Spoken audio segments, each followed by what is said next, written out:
चहा पाणी आणि नाश्त्याची व्यवस्था केलेली आहे असं मला इथं समोर दिसतंय कागदावर. साऊंड सिस्टम जो सांभाळणार आहे त्यांनी तिथे अजिबात बोलायचं नाही. पाठीमागे काही लोक येऊन फोन बिन घेतील, त्यांनी पण घ्यायचं नाही. नाहीतर मी वेगळ्या प्रकारची शिक्षा देतो की तो परत आयुष्यात फोन घेणार नाही किंवा मध्ये बोलणार नाही. दुसरी सूचना मला इकडे अशी करायची आहे, नाही ती शूटिंग बिटिंग काय करू नका. फक्त साहेब तुम्ही शूट केलं चालतं, एका मोबाईलमध्ये पुरेसं आहे. तुम्ही सातव साहेबांना द्या, नंतर आपण ते युट्यूबला टाकू. पाठीमागे ज्याच्याकडे मोबाईल नाही खिशात त्याने हात वर करा.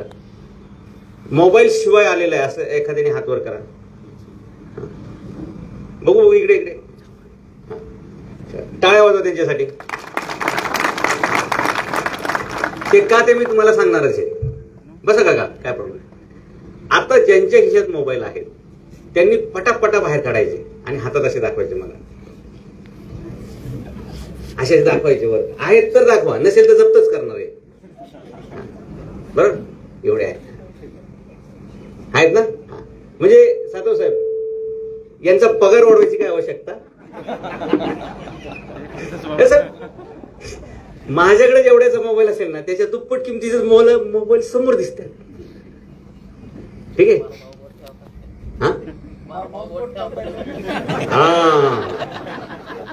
अहो, जर तुम्हाला सेंचुरी मारायची असेल, man of the match, man of the series व्हायचं असेल तर पहिलं ग्राउंड काय हे सगळं पहिलं घरी बसून स्टडी करावं लागतं, मग बॅटिंगला उतरावं लागतं. जर आपण सगळे एका घरातले एका कुटुंबातले आहोत, आपल्याला सगळ्यांना नम्र विनंती, जर तुम्हाला खरोखर आयुष्यात शिकायचं असेल तर त्या शिकण्यातला सगळ्यात मोठा अडथळा हा आपला मोबाईल आहे. तेवढा तो बंद करून टाका. पुढचे 30-35 मिनिटं बस, जास्त नाही. करताल? किती लोकांना बंद करता येईल. मला शिकायचंय, मला पुढे जायचंय, म्हणून मला मोबाईल बंद करायचा आहे. नाहीतरी ते नेहमीचेच फालतू मेसेज येणार आहेत. झालं का जेवण, चहा झाला का, चुलीच जाऊ दे तुझा चहा आणि तू सुद्धा करा, पटपट बंद करा. आणि तुमचं आयुष्य किती बदलतंय हे मला तुम्ही उद्या मेसेज करून सांगायचं की सर तुमचं ऐकलं, आमचं भलं झालं. आणि मग म्हणायचं काय ते आयुष्य, काय ते मजा, सगळं बेस्ट. केला बंद केला. हे मी तपासणार नंतर. जर कोणाची रिंगटोन वाजली, मेसेज टूम वाजलं, त्याला इथेच बोलत असतो मी. आणि जाहीर सत्कार असतो. सत्कार म्हणजे अंगावर कपडे असतात पण आबरू नसते राहत. अंगावर कपडे ठेवतो पण इज्जत काय राहत नसते. हे स्पष्ट सांगतोय मी, कारण मी पैसे घेऊन बोलत असतो. मी फुकट कुठे बोलायला जात नाही, परत स्पष्ट सांगतो. आणि जो फुकट जाईल त्याचं ऐकून कुठल्या देशातला कोणीच नागरिक सुधारलेला नाही, हे मला माहिती आहे अभ्यासातून. ठीक आहे. तर कोणाचाही फोन वाजणार नाही अशी मी अपेक्षा करतो. माझ्या अगोदर बोललेल्या शीतलजी, पोपटराव वाबळेजी आणि आणखी एका तरुणांनी व्याख्यान केलं, त्यांचं अभिनंदन. नितीनजी सातव यांनी आम्हाला बोलवलं. आरतीताई तुम्ही स्वतः ह्या कार्यक्रम ऐकायला आलात, कारण देश चालवायचं म्हटल्यानंतर एकत्रच काम करावं लागतं. तुम्ही आणि सातव साहेब, आपण आपल्या कुटुंबातील महिलांना जिजाऊंचा हा वारसा घेऊन अशा कार्यक्रमात, आपल्या कंपनीमध्ये, आपल्या उद्योगामध्ये सहभागी करून घेतो, ही पण एक आनंदाची गोष्ट आहे. मंचावर असलेले सर्व मान्यवर मंडळी, आपण सगळी समोर असलेले लोक, आज देशाच्या स्वातंत्र्याला 75 वर्षे झाली. आपलं काहीतरी योगदान नाही हे आपण जाहीर कबूल केलं पाहिजे. कारण आपण त्यावेळी होतो का. आणि मी हसत खेळत सगळं बोलणार का, तुम्हाला अजिबात टेन्शन येऊन देणार नाही की नक्की. आणि लक्षात घ्या, आयुष्य हे हसत खेळत जगण्याची गोष्ट आहे. उगाच टेन्शन घ्यायचं नाही. आपण जन्माला आलो त्यावेळी आपण एकटे रडलो होतो, पण ज्यावेळी आपण जाऊ एकटे त्यावेळी लाखो लोक आपल्यासाठी रडले पाहिजेत. असं आपलं आयुष्य असलं पाहिजे. असं आयुष्य जगायची सुरुवात करायला पाहिजे. नाहीतर आपण गेल्यानंतर अख्खं गाव खुश होतं की बरं झालं एकदाची ब्यात गेली. तर हे काय आपलं आयुष्य असू शकत नाही. तर मित्रांनो, आज 15 ऑगस्टच्या निमित्तानं आपण सगळे इथं जमलेले आणि ज्यांच्या म्हणजे कॉन्टॅक्ट्समधून ह्या कार्यक्रमाला मला येण्याची संधी मिळाली, रवी भगत साहेब, ते आज इथे कार्यक्रमाला आपल्यात असते, पण त्यांच्या मामांचा काहीतरी सकाळी ॲक्सिडेंट झालेला असल्यामुळे त्यांना तिकडे जावं लागलेलं आहे. तर आता मी हळूहळू मग एक एक घेर टाकायला सुरुवात करणार आहे. तुम्ही काही काळजी करायची नाही. मी तसा पट्टीचा वक्ता आहे आणि असे हजारो भाषणं केलेत आणि खूप मोठमोठ्या लोकांसमोर बोललेलं आहे. आणि तुम्ही पण मोठे होणार आहे म्हणून तुम्हाला त्या शुभेच्छा. जगात मोठं होण्याचे 2च मार्ग आहेत. एक तर चांगलं वाचन करा, नहीं तो चांगलं श्रवण करा. जो सुनता है खुद की, उसकी खुदा सुनता है. जो खुद की सुनता है उसको खुदा सुनता है. जो स्वतःच ऐकतो, लक्षात घ्या, म्हणजे स्वतःपुरतं नाही, स्वतःपुरतं ऐकणारे भरपूर लोक आहेत, आपला अर्थ आपल्यापुरता काढणारे. मग अशी साधू साहेबांनी जे सांगितलं की तुमचं आयुष्य 7च दिवसाचं आहे, ही गोष्ट खरी आहे. 8वा दिवस तुमच्या आयुष्यात उगूच शकत नाही.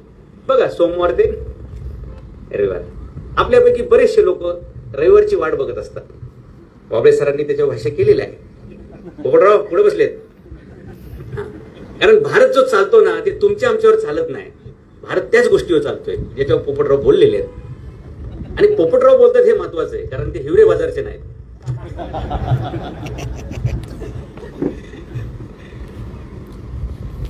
आपल्या दिवसाची सुरुवात कशी होते आणि आपल्या दिवसाचा शेवट कसा होतो याच्यावर आपल्या आयुष्याचं पूर्ण गणित आहे. ज्या 12 तासाचा हिशोब तुम्ही करू शकले नाहीत तर तुमच्या आयुष्याचे 12 वाढल्याशिवाय राहतच नाही. फक्त 12 तासाचा हिशोब आपण केला पाहिजे. तुमच्यापैकी प्रत्येक किंवा बहुतेकच असं म्हणणं असेल, आम्हाला खूप काम असते आणि वेळच मिळत नाही. म्हणजे घरी काय काम सांगावं, हा म्हणतो कंपनीतले काम असते. बरं, कंपनीतल्या मालकाने काय काम सांगावं, हा म्हणतो घरी लय काम असते. हा करतो काय, हा करतो काय साधव साहेब? बायकोनी सांगितलं पीठ घेऊन ये, पोराला शाळेत सोडून ये, म्हणतो नाही मी दमून आलोय, कंपनीत लय काम होतं, मला लय ओव्हरलोड होता. बरं, कंपनीत काम सांगितलं, म्हणतो नाही बायकोनी लय कामं सांगितली होती, मी तिकडेच अडकलो होतो. नक्की हा अडकलाय कुठं? हा अडकलाय दुसऱ्याच गोष्टीत. लक्षात घ्या, हा कंपनीचा पण नाही, हा घरचा पण नाही, मधलाच आहे. हेल्पटे, फक्त हेल्पटे. कित्येक लोक मी काम करतोय हे दाखवण्यासाठी काम करतात. हेलो, समझ में आ रहा है क्या बोल रहा हूं? मैं काम कर रहा हूं ये दिखने के लिए भी लोग काम करते. दोस्तों, मित्रों,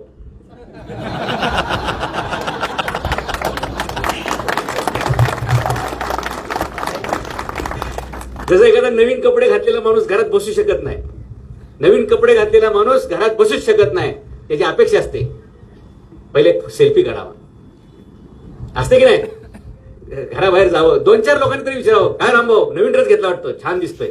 आणि लक्षात घ्या, तुम्हाला आयुष्यात जर पुढे जायचं असेल तर आजपासून कोणालाही का शब्द विचारणं बंद करून टाका आणि फक्त त्याच्यासमोर वा शब्द म्हणायचा. काय म्हणायचं? वा. का आपण काय करतो, आपल्या डोक्यात काशी करायची सवयच आहे. काही चांगलं दिसलं, काही चांगलं भेटलं, त्यातलं फक्त निगेटिव्ह एखादी कुठं गोष्ट गावती का, तेवढंच आपण म्हणायचं. पूर्वी खूप सुंदर तुमच्या समोर आली कॉलेजच्या आयुष्यामध्ये, तिच्या नाकावरती किंवा गालावरती एक तीळ होता, त्या तिळावर तिचा फोकस नसता. अरे तिळ मरशील ना तू काय म्हणायला पाहिजे तिला? अरे 700 कोटी लोकांमध्ये एकच मुलगी अशी आहे की जिच्या गालावर असा तीळ आहे. काय वाटेल तिला घरी जाऊन? ती आई बाबाला सांगेल संध्याकाळी की लग्न करेल तर फक्त ज्याने माझं कौतुक केलंय त्याच्याबरोबरच करेन. त्याच्या मायला तुम्ही इम्प्रेशन पडायला जाताय. काय गरज नाही, कपडे बूट डायरेक्ट केस बीस काय गरज नाही. तुम्ही कसे असा, वाकडे फेगडे कसेही, फक्त शब्दात जर ताकद असेल तर मित्रो, शब्दात ताकद पाहिजे. आणि लक्षात घ्या, तुमच्या घरी काय पीठ शिजतंय का नाही, ते गॅस बंद आहे काय, हे कोणी बघत नाही.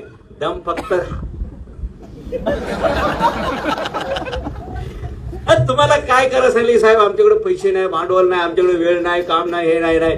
अरे एका आमच्या माणसाने नुसतं लोकांना असं सकाळचं गोळा करायचं 5-6 वाजता, त्यांचेच हॉल, त्यांचीच चटई, त्यांचीच बॉडी, आणि त्यांना फक्त सांगायचं हवा घ्या, हवा सोडा, हवा घ्या, हवा सोडा, हवा लो, हवा छोडो, सांस लो, सांस छोडो. आज 2 लाख कोटी रुपयाचा धंदा आहे. भांडवल काय? फक्त हवा लो, हवा छोडो. हवा किसकी? तुम्हारी. लेने का किसने? तुमने. छोड़ने का किसने? तुमने. हवा किसकी हो गई? उनकी. आणि ही कामं दाढी ठेवणाऱ्यांना चांगली जमतात.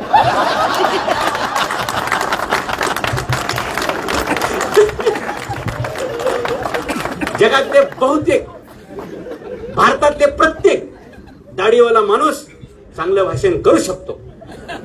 ते खरं का खोटं ह्याच्यात जायचं नाही. तो काय आपला प्रांत नाहीये. समद ओके आहे असंच म्हणायचं.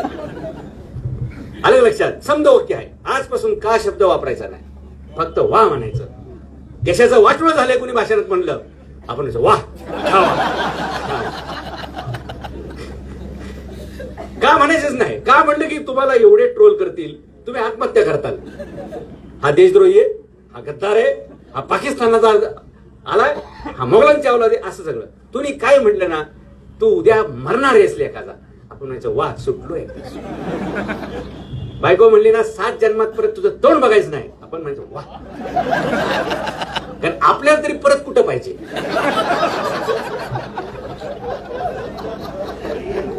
काय काय पाहिजे आपल्याला?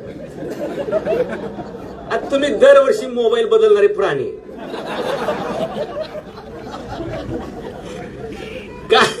काय आमच्या का बारामतीतल्या मोठ्या उद्योजक मित्राला फोन केला बरं का, नाव सांगत नाही का जातो साहेब. तर त्यांनी तिकडून नंबर कट केला आणि दुसऱ्या नंबरवर फोन आला आणि अननोन नंबर आला. मी म्हणलं कोण बोलतंय? म्हणले सर आता तुम्ही फोन केला. मी नाव सांगत नाही बरं का, परत ते सिक्रेट ठेवायला पाहिजे. हा, आणि ते म्हणले माझाच नंबर आहे. म्हणले मी 2 सिम ठेवतो सर. म्हणलं वा वा वा वा, आपली अजूनही पद्धत चालूच आहे का 2 ठेवायची? काय मी काय म्हणतोय? सिम म्हणतोय मी, सिम. आहे की नाही? तुम्हाला सांगतो, जर असाच कार्यक्रम चालू राहिला ना दरवर्षी, तर तुम्ही पुढचे 50 वर्ष मरूच शकत नाही. आपण मरण्याचं कारण एकच आहे, लोकांच्या बापासाठी मिशा काढणे. आपलं काही घेणदेण नसते. साहेब मी 2014ला बारामतीत आलतो आपल्या विद्या प्रतिष्ठानच्या व्याख्यानाला. तुडुंब ते हॉलमध्ये सगळी पोरं बसलेली. कार्यक्रम संपल्यावर 4 पोरं भीत जवळ आले आणि म्हणले सर एक प्रश्न विचारू का? मला वाटलं काय शिवाजी महाराजांबद्दल विचारेल, जिजाऊंबद्दल विचारेल, इतिहासाबद्दल विचारेल. नाही म्हणले सर आमचा प्रश्न थोडा गंभीरच आहे. म्हणजे काय गंभीर आहे जरा तुम्ही सांगा तर खरं. ते म्हणले कुठल्या तोंडाने सांगू? म्हणले ह्याच तोंडाने सांग. तोंड काही 2 असतात का? कुठल्या तोंडाने? ह्याच तोंडाने सांग. म्हणजे काय म्हणे आम्हाला टेन्शन आहे चौघांना. म्हणजे काय टेन्शन आहे? म्हणजे आम्हाला टेन्शनच आहे. मी गेले 4-5 दिवस विचार करतोय की जगातला शेवटचा माणूस जो कोणी मरल त्याला तिरडी द्यायला माणसं कुठून आणायचं? आता हा तुझा प्रश्न आहे का?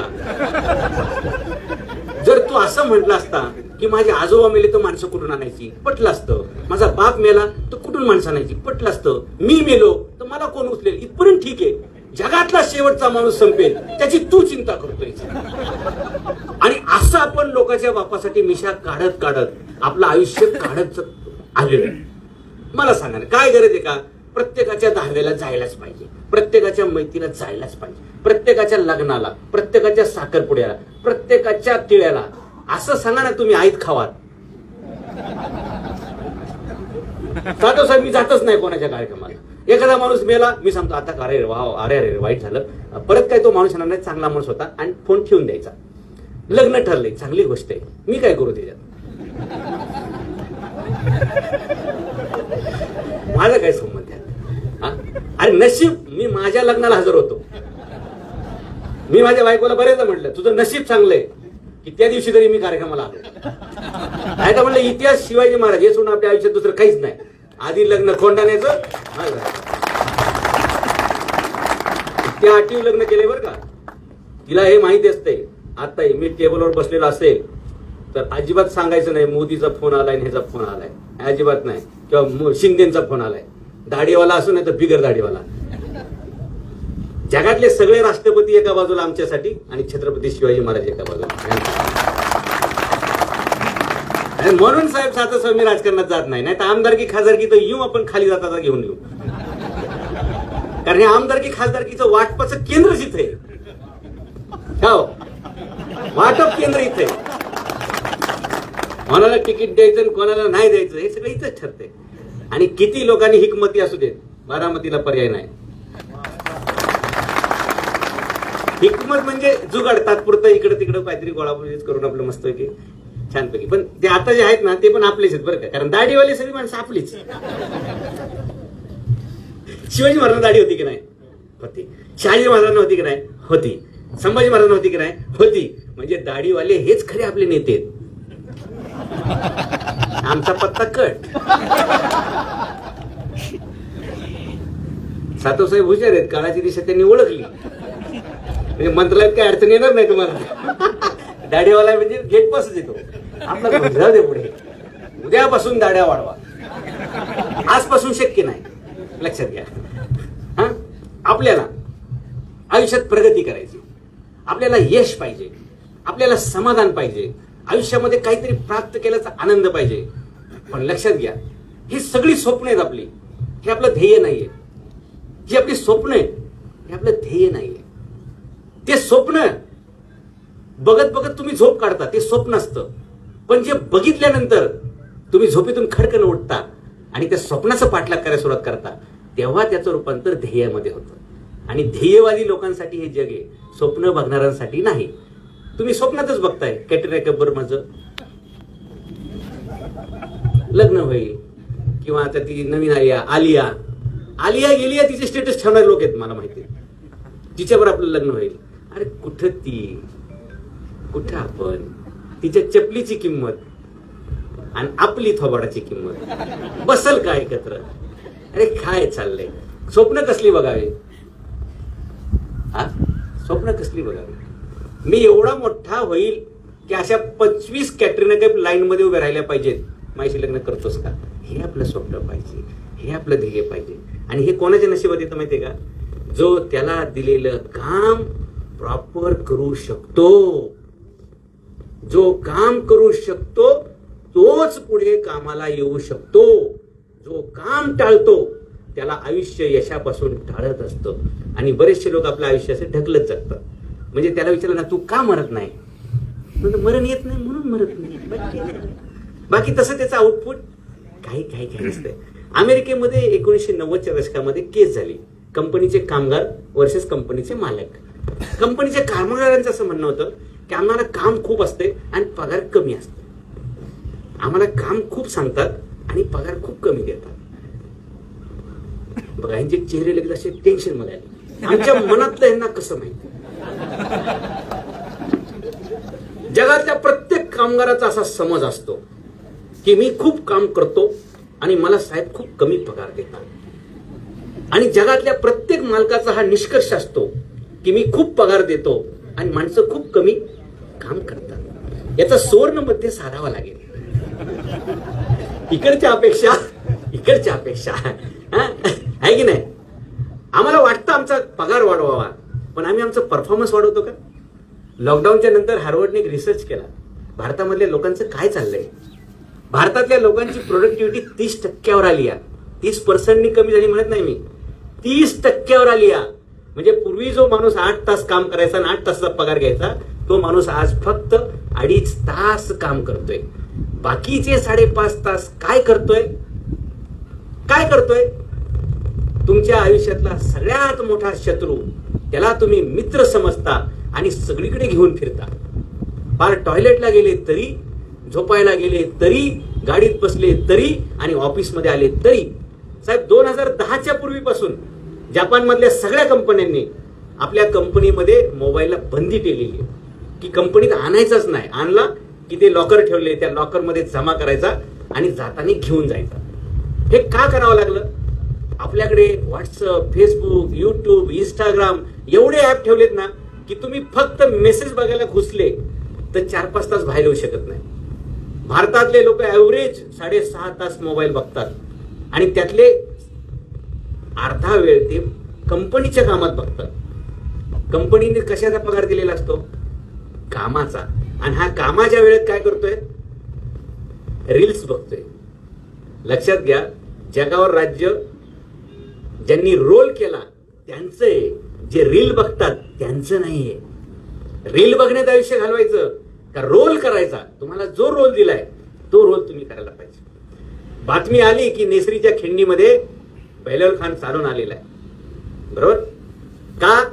त्याच्या अगोदर उमराणीची जी लढाई झाली बेहलोल खानाबरोबर, शिवाजी महाराजांनी प्रतापराव गुजरांना सांगितलं की बेहलोल खान स्वराज्यावर चालून येतोय आणि तो जसा जसा पुढे स्वराज्यामध्ये शेकडो गावांची तो नासधूस करेल, हजारो माय भगिनींची आबरू लुटली जाईल, हजारो लोकांची कत्तल होईल. प्रतापराव बेहलोल खानाला लवकरात लवकर पायबंद झाला. बस ऑर्डर मिळाली, प्रतापराव गुजर निघाले. उमराणीचा एक तलाव होता. उन्हाळ्यामध्ये पाण्याची खूप आवश्यकता, हत्ती घोडे बरोबर त्यांच्या सोबत असणारे, आणि बरोबर हा डाव साधला. शिवाजी महाराजांनी असं लिहून नव्हतं दिलं बरं का की पाणी बिणी कुठं असेल बघा, त्याची पाणी तोडा, रसद तोडा, अमुक करा. फक्त बहिलोल खानाचा पारिपत्य करा, त्याचा पाडाव करा आणि मला बातमी द्या. बस प्रतापराव गुजर गेले, रण मैदानाचं निरीक्षण केलं, बघितलं की याची एवढी एवढी फौज आहे, एवढं एवढं रोज पाणी लागणार, आणि ह्या पाण्याच्या उपलब्धीसाठी या एका तलावावर ह्यांचं सगळं भविष्य अवलंबून आहे. आणि फौजेला आदेश दिला की बहिलोल खान नंतर बघू, पहिला तलाव ताब्यात घेऊ. आणि तलावाच्या चारी बाजूने मराठ्यांची फौज रात्रीच आपापले जागा पकडून उभी राहिली. सकाळी जसे त्यांचे लोक पाणी घ्यायला आले, पाण्यावर आला की पाण्यासाठीच गेला. आलं लक्षात? पूर्ण युद्ध करायची गरज नाही. आणि अशा प्रकारे त्या उमराणीच्या त्या लढाईमध्ये केवळ पाण्याचा, म्हणून साहेब पाण्याचे लवाद, पाण्याचे वाद आजही महाराष्ट्रात चालतात ना, जगात चालतात. आणि जगातलं तिसरं महायुद्ध जर होईल ना, ते फक्त पाण्याच्या उपलब्धतेसाठी होणार आहे. लक्षात घ्या, अन्न आणि धान्य आणि पाणी ह्याच्यावर होणार आहे. रसद त्याला आपण म्हणतो. त्या उमराणीच्या त्या लढाईमध्ये स्वराज्याचं पारिपत्य करण्याच्या इराद्याने आलेल्या बहिलोल खानाचा पूर्ण फडशा प्रतापराव गुजरांनी सकाळच्या 1 तासामध्ये काढून टाकला. 1 दिवसामध्ये ती लढाई, पूर्ण युद्ध न करता बहिलोल खानाला हरावं लागलं. तो चतुर होता, त्यांनी माफी मागितली, रडला आणि म्हणला मला काय माझ्या मालकीनीने आदेश दिला म्हणून मी लढायला आलो, माझं काय स्वराज्याची दुश्मन नाही, तर मला मोकळी वाट द्या किंवा मला माफीची वाट द्या. प्रतापराव गुजर जरा रांगडा माणूस होता, म्हणजे जाऊ दे, चूक झाली, तो मान्य करतोय की आपली चुकले, त्याला माफ केलं आणि त्याला सोडून दिलं. ही बातमी शिवाजी महाराजांना कळाली. शिवाजी महाराजांनी डायरेक्ट प्रतापराव गुजरांना रायगडावरती बोलून घेतलं आणि विचारलं, राजगडावरती त्यावेळी, बहिलोल खानाला का म्हणून तुम्ही सोडलं? लक्षात घ्या, सला काय निमित्त केला, असं महाराजांचा ऍक्च्युअल वर्ड आहे. सला काय निमित्त केला याचा मला खुलासा पाहिजे, आणि जोपर्यंत बहिलोल खानाचं पारिपत्य होत नाही मला परत तोंड दाखवायचं नाही. ऑर्डर काय होती? बहिलोल खानचं पारिपत्य करायचं. तुम्ही काय केलं? त्याला हरवलं, त्याला जिवंत कैद केला, माझ्या समोर हजर करायचा होता किंवा त्याला तिथं ठार मारायचा होता. तुम्ही त्याला मोकळा सोडला, तो परत विजापूरला जाणार, नवीन फौज घेऊन येणार आणि परत नव्याने तो आक्रमण करणार. हे सगळं प्रॉब्लेम होणार तुमच्या त्या उदारतेमुळे. कुठेही उदारता दाखवायची नसते. आणि नेमकं तसंच झालं. परत बहिलोल खान विजापूरनं चालून आला आणि शिवाजी महाराज सांगितलं, आता ज्यांनी केले त्यांनी ते निस्तरायचं.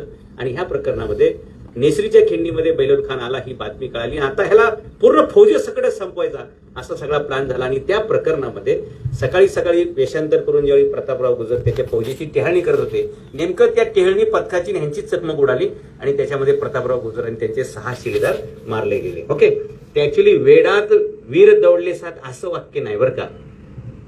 कवी लोक खूप मोठा गडबड करतात, लेखक लोक मस्त इतिहासाचा कलाटणी देतात. वेगात वीर दौडले साथ असं ते असायला पाहिजे.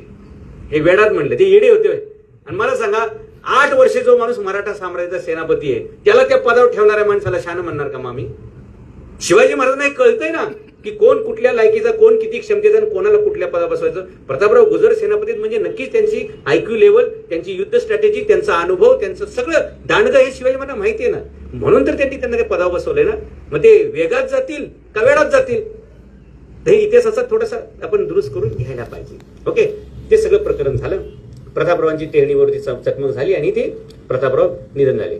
आता मला सांगा, सकाळी सकाळी ही बातमी आली की प्रतापराव गुजर पडले. फौजेनं काय करायला पाहिजे होतं?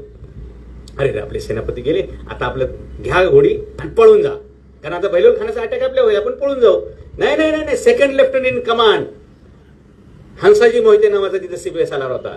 त्यांनी सांगितलं, नाही नाही, आपले सेनापती पडले, काही काळजी करू नका. आपल्याला शिवाजी महाराजांनी शिकवलंय की शेवटचा शिपाई हा सुद्धा सेनापती आहे, असं समजून युद्ध करायचं. आणि शिवाजी महाराजांची जी ऑर्डर आहे की बहिलोल खानाचं पूर्ण पारिपत्य करायचं, ते केल्याशिवाय आपण परत रायगडला जाणार नाही. प्रतापराव गुजरांना आपण तेव्हाच मूठमाती देणार जेव्हा आपण बहिलोल खानाचं पारिपत्य करणार.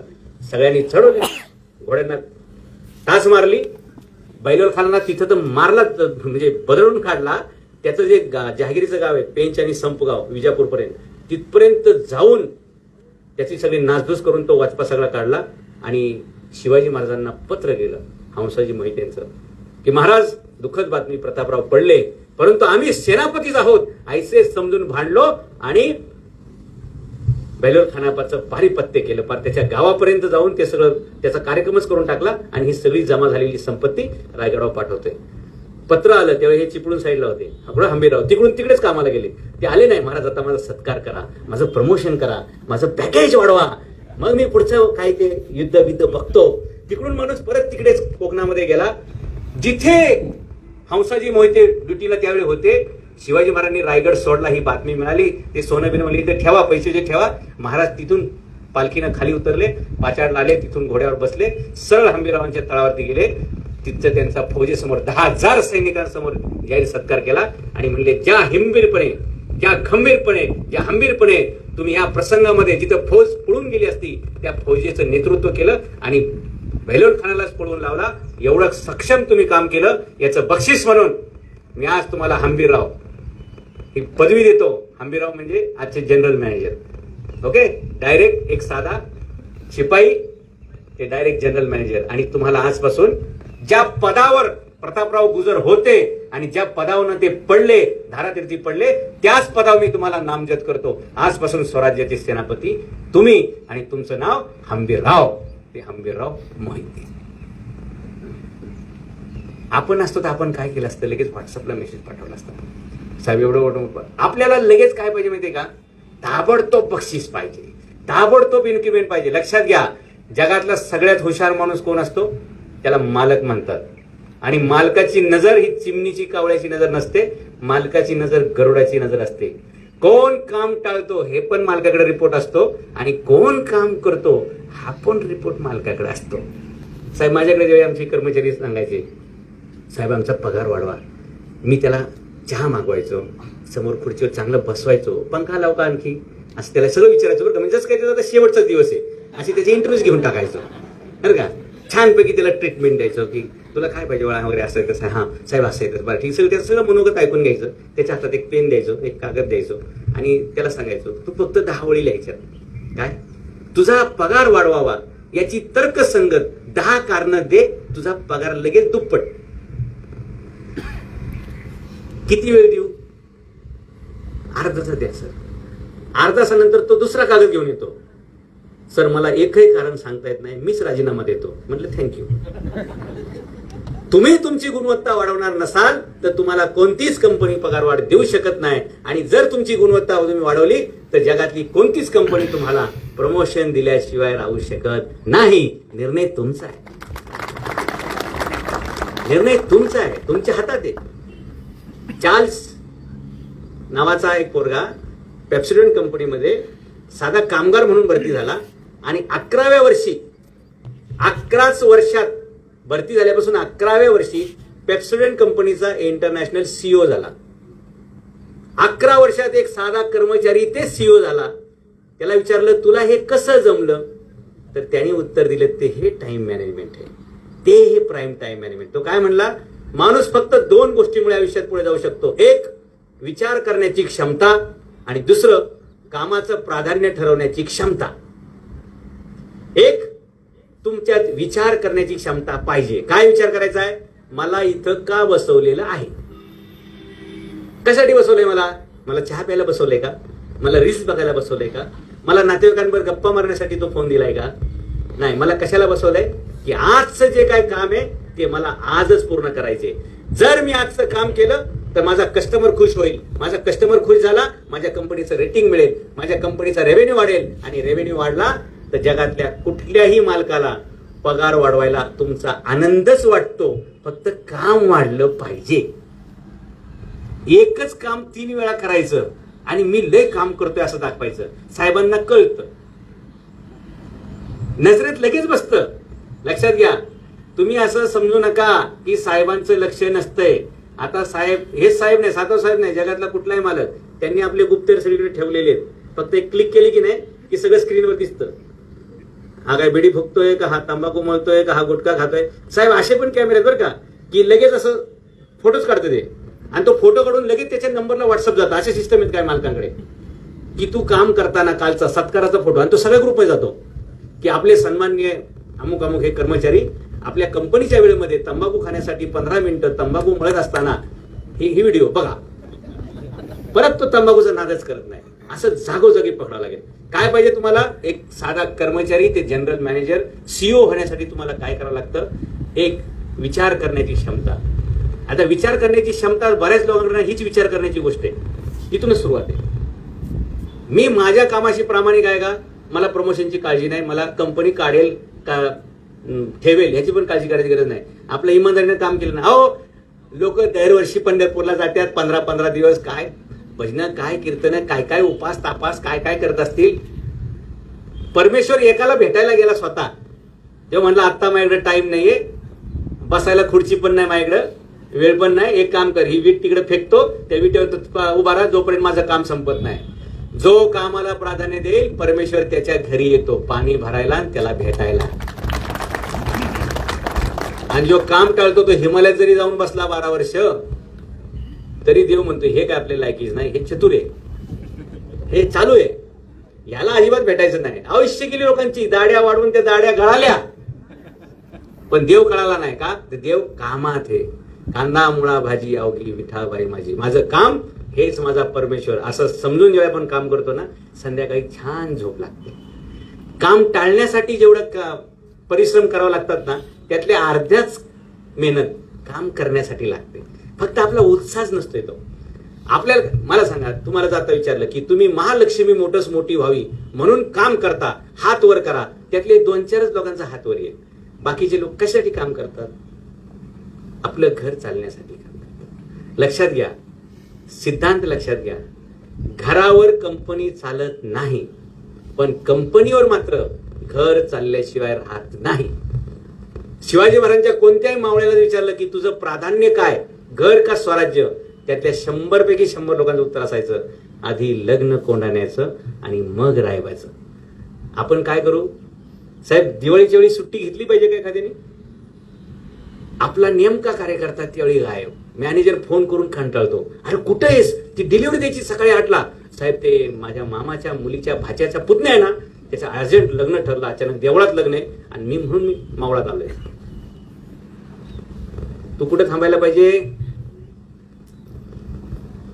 दिवाळीच्या सीझन मध्ये कुठलाच गुजराती मारवाडी जैन बाहेर दिसणार नाही. दिवाळीच्या नंतर 15 दिवसांनी सगळीकडं महाबळेश्वर इकडे तिकडं विमानात इकडे सगळे तेच दिसणार. आपले कधी दिसतात नाही. दिवाळीला गावाला गेलंच पाहिजे. आई रागवेल माझी, करंजा नाही खाल्लं तर मरेल ना रात्री, लाडू नाही खाले त्याची तिरडीच बांधेल ना लगेच.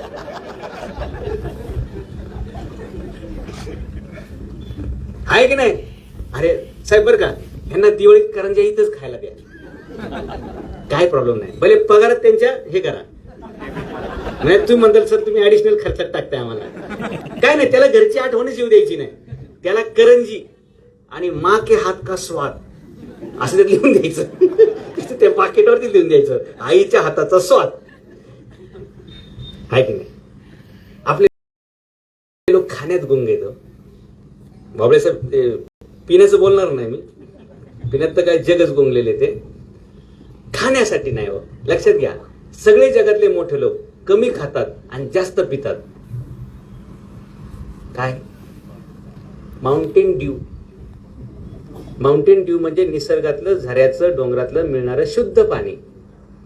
लक्षात घ्या, पाणी जास्त प्यायला पाहिजे, अन्न कमी खायला पाहिजे. आपला तडाखा कसा आहे? एखाद्याच्या लग्नात जाऊन बघा साहेब, बुफेत असं जेवण घेतात ना, ती म्हस पण एवढं खाणार नाही, ते रेडा पण एवढं खाणार नाही, तो टोनगा पण एवढं खाणार नाही, तो गेंडा असतो ना आसाम मधला तो एक शिंगी, तोही एवढं खाणार नाही. एवढं ताट भरून घेतो. अरे अरे किती वर्षाचा उपाशी आहेस रे तू. आणि बावळटपणाचा असा करता तो, मोठ्यांच्या लग्नाला गेले समजा, आता समजा श्रीनाथ बापूंच्या मुलाचं लग्न असेल, हा, किंवा पारचं लग्न असेल, तर अशा लग्नात गेल्यावर तुम्ही पहिले काय करायला पाहिजे? किंवा सातव फॅमिलीतलं कोणाचं लग्न असेल तर शाण्या माणसाने पहिले सगळ्या स्टॉलवरती एक राऊंड मारला पाहिजे, ऑब्झर्वेशन केलं पाहिजे. काय? किधर क्या क्या मिल रहा है, किधर क्या क्या मिल रहा है. हे येडं ह्याला पहिलं दिसलं पाणीपुरीचं स्टॉल, तिथंच एंगेज. दुसरं दिसलं ते मॅगी, काय त्याला म्हणतात, नूडल्स. अरे हे तर घरी पण खातोयस ना बावड्या. हा, अरे भाऊ तू मोठ्याच्या लग्नाला एवढं तर लक्षात ठेव, मॅगी बिगी तुझ्या नाते देणारच तुला खायला. आपल्या आईपतीप्रमाणे आपली नाते असतात ना. आहे की नाही? नाही तर मला सांगा ना, काय आता तुमच्या मुलाला काही डोनाल्ड ट्रम्पची मुलगीची सोयरी घेईल का? काय किंवा तुमच्या मुलीला तुम्ही असं म्हणताल की जो आपल्या बायडनची मुलगी करून आणतो, मुलगा करतो, आहे की नाही? खरे का नाही? हा, कमला हॅरिस काय तुमची काकू आहे का काय? आणि म्हणजे कमला हॅरिस म्हणजे आपली इथलीच कुठली काय असेल? हा, वेळेचं गणित जर चुकलं तर आयुष्य चुकायला वेळ लागणार नाही. जगातले किती लोक वाघाच्या हल्ल्यात मेल्यात? 2-4 असतील लाखात, करोडात, 700 कोटीमध्ये. शार्कच्या अटॅक मध्ये किती लोक मेलेत? एखाद दुसरं असेल. पण मच्छरनं किती लोक मेलेत सांगा मला. आणि हेच आयुष्याचं गणित आहे. शार्कच्या हल्ल्यात कमी मेलेच नाहीत. समुद्रात गेला तर मरेल ना. अरे वाघाच्या हल्ल्यात कधी मरेल? जर जंगलात गेला ना, वाघाच्या तावडीत सापडला तर मरेल ना. पण मच्छरच्या तावडीत मात्र प्रत्येक जण सापडतोय. तुम्ही ज्याला मच्छर समजताय तो तुमचा मिनिट काटा आहे. तासामुळे कुणी मेलेला नाही. तास आपली काळजी घेईल, दिवस आपली काळजी घेईल, दिवस आपली काळजी घेईल, आपलं आयुष्य आपली काळजी घेईल. म्हणून मिनिटाचा हिशोब करायला फोन केला की कधी तुम्हाला असं कळलं एखादा पुरुष बोलतोय समोरून, अभी आप कतार में है, बाद में फोन करे. काय असतं तिथे? महिलेचा आवाज येतो. काय की तुम्ही त्या कॉलवरती थांबणं 1 मिनिटासाठी पण महत्वाचं आहे. आणि तुम्ही तो कॉल ड्रॉप करू नये म्हणून तिथे ते गोड आवाजातली मंजूळ स्वरात सांगते, हाँ सामने वाली पार्टी अभी व्यस्त है, कृपया आप फिर से फोन करें या तो आप लाइन पे बने रहे. तुम्ही मराठी असताल तर मराठीत बोलणार, कन्नड असताल लगेच कन्नडीत सुरू, गुजराती असताल हा तमा लाईन में छो. हा बरोबर की नाही? हे गणित आहे की नाही? तुम्ही कधी असा विचार केला? आपण लिफ्ट मधून वर खाली येताना लिफ्ट मध्ये काचा कशाला बसवल्या असतील?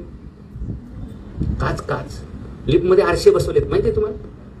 का का का कधी ह्याच्यावर रिसर्च झाले साहेब की लिफ्ट मध्ये काचा कशा झाली, आरशे कशासाठी? ज्यावेळी लिफ्ट सुरुवातीला बनल्या त्यावेळी त्या समजा एक 5 माळ्याला वर जायला तिला 5 मिनिटं लागायची. एकदम अशी हायड्रोलिकने हळूहळू ती वर जायची.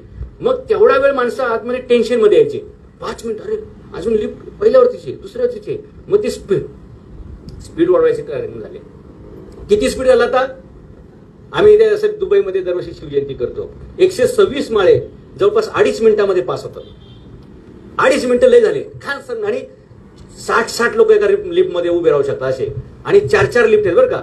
डायरेक्ट बटन झालं की संपकन 126 माळा. एवढं स्पीड लिफ्टला येऊन सुद्धा ते 2 मिनिटात सुद्धा माणूस टेन्शन मध्ये यायला लागलाय. काय 2 मिनिटं म्हणजे लोक थांबायलाच वेळ नाही. ते लोकांचा वेळ मॅनेज व्हावा म्हणून लिफ्ट मध्ये आरशे लावलेले असतात की तेवढ्या वेळात त्यांनी स्वतःकडे बघावं. आणि ज्यावेळी माणूस स्वतःकडे बघतो, मिनिटं सोडून द्या किती तास गेले हे सुद्धा त्याला कळत नाही. आणि म्हणून लक्षात घ्या तुम्हाला आयुष्यात पुढे जायचं असेल तर तुमचा वेळ खाणाऱ्या गोष्टी कुठल्या आहेत हे तुम्ही लक्षात ठेवलं पाहिजे. आपला वेळ कुठे जातो? अहो मला सांगा ना, केस विंचरायला, दाढी करायला आणि कपडे घालायला किती वेळ लागायला पाहिजे? जर सायरन वाजला ना तर आपल्या एअरफोर्सचे पायलट किंवा आपल्या लष्करातले जवान तो झोपेत जरी असेल तरी उठून तो 7व्या मिनिटात तो विमान उडवत असतो. 7व्या मिनिटात. आपल्याकडे ही तयारी होईल का? नाही होत का? आपल्या तयारी होत नाही साहेब. मोजे कुठे सापडत नाही, बूट कुठे ठेवलेत पोरांनी सापडत नाही, फोन कुठे राहिला सापडत नाही, बनियान सापडली अंडरवेअरचा पत्ता नाही, अंडरवेअर सापडली वरचं जॅकेट सापडत नाही, पायजमा सापडत नाही. हे कशामुळे? अस्ताव्यस्त जीवनाची ही लक्षणं आहेत. जर तुमची प्रत्येक गोष्ट त्या जागेवर असेल तर आयुष्यात टाइम मॅनेजमेंट चुकणार नाही. आणि टाइम मॅनेजमेंट चुकलं नाही तर परत टेन्शन तयार होत नाही. आणि लक्षात घ्या, एक माणूस दिवसात 60,000 विचार करतो. त्याच्या डोक्यात 60,000 विचार येतात. दुर्दैवाची गोष्ट त्यातले 95% रिपीट येतात. 30 परत विचार. काल आपल्या मित्रांनी चहा विचारला नाही, त्याचा विचार अजूनही डोक्यात. म्हणजे 60,000 नवीन विचार येतात. त्यातले 95% दुर्दैवाची गोष्ट ते परत तेच येतात. म्हणजे 10 वर्षापूर्वी कुणीतरी आपल्याला अपमान केला आपला, अजून आपण त्याच्यातच. आणि तेवढ्यात तर लोक राष्ट्रपती होत्या. आदिवासी भागातली एक शिक्षिका ती डायरेक्ट राष्ट्रपती, द्रौपदी मुर्मू. आपण अजून तिकडच. माझ्या शेतावर माझा अपमान केला काय, ह्याचा उसच जाळीन. अरे तेवढ्यात तू साखर कारखान्याचा डायरेक्टर होशील. एवढा तिथं वेळ घालण्यापेक्षा हा आपला प्रॉब्लेम आहे की आपण कुठं वेळ जातो याचं कॅल्क्युलेशन आपल्याकडे नाही. तुम्ही आज घरी जाऊन विचार करा, आपण 8 तास झोपतो, 8 तास काम करतो, असा माझा समज आहे. आपण 8 तास काम करतो, ऍक्च्युली आहे की नाही मला माहित नाही. आपण 8 तास काम करतो, 8 तास झोपतो, राहिलेले 8 तासाचा आपण काय करतो ह्याचा हिशोब ज्या दिवशी तुम्ही करायला बसताल त्या दिवशी तुमच्या प्रगती सुरू. आणि जर तुम्ही हिशोब करणं केलंच नाही, जगात तुमचा हिशोब होणारच नाही. रामायणामध्ये लक्ष्मणाला एक शस्त्र लागलं, त्याच्यावरती औषध आणायचं होतं. औषध काय करायचंय? श्रीलंकेमधून जायचंय, हिमालयात जायचंय, हिमालयात ती वनस्पती शोधायची आणि ती वनस्पती घेऊन सूर्योदय व्हायच्या आतमध्ये यायचं. ह्याला प्राईम टाइम मॅनेजमेंट म्हणतात. जर तुम्ही सूर्य उगवायच्या अगोदर उगवले तरच तुमच्या आयुष्यात उगवले, अदरवाईज मावळले. कळते मला काय म्हणायचे? सूर्याच्या अगोदर उठतील ते सूर्यासारखे तळपतील. ज्यांचा सूर्योदय 12 वाजता होतोय त्यांचे त्याच दिवशी 12 वाजल्याशिवाय राहणार नाही. जर तुम्हाला उठवण्यासाठी गजर लागत असेल तर ही गोष्ट तुमच्या आयुष्यासाठी अलाराम लावणारी गोष्ट आहे. म्हणजे बजर वाजला पाहिजे की हे धोक्याची घंटा आहे की आपण उठू का शकत नाही.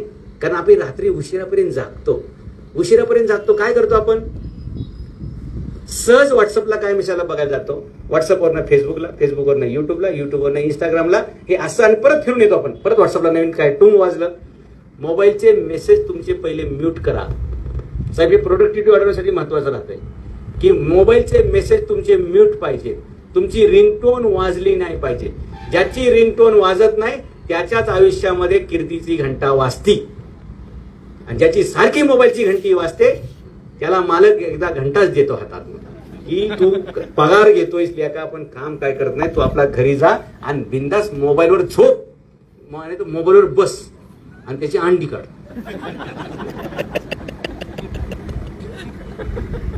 इकडं पाना फिट करतय, इकडं मोबाईल बघतय, इकडं टायर बघतय, इकडे. अरे तुझ्या अंगावर पडेल ना ती गाडी, मरशील ना तू सातव कंपनीला अडचणीत आणशील ना. महालक्ष्मी मोटर्सचं नाव खराब करशील का. म्हणजे मगाशी त्यांनी उदाहरण सांगितलं, एका साध्या शिपायाची चूक 500 लोकांचा जीव घेऊन गेली की नाही. इथं दुसऱ्याचं सोडून द्या, आपला तर जीव जाईल की नाही. पहिला गाडी आपल्या अंगावर आहे आणि आपण खाली नट बोल्ट लावते आणि वरचे आपलं बटन ती खाली खाली सुरू होईल की नाही गडबड.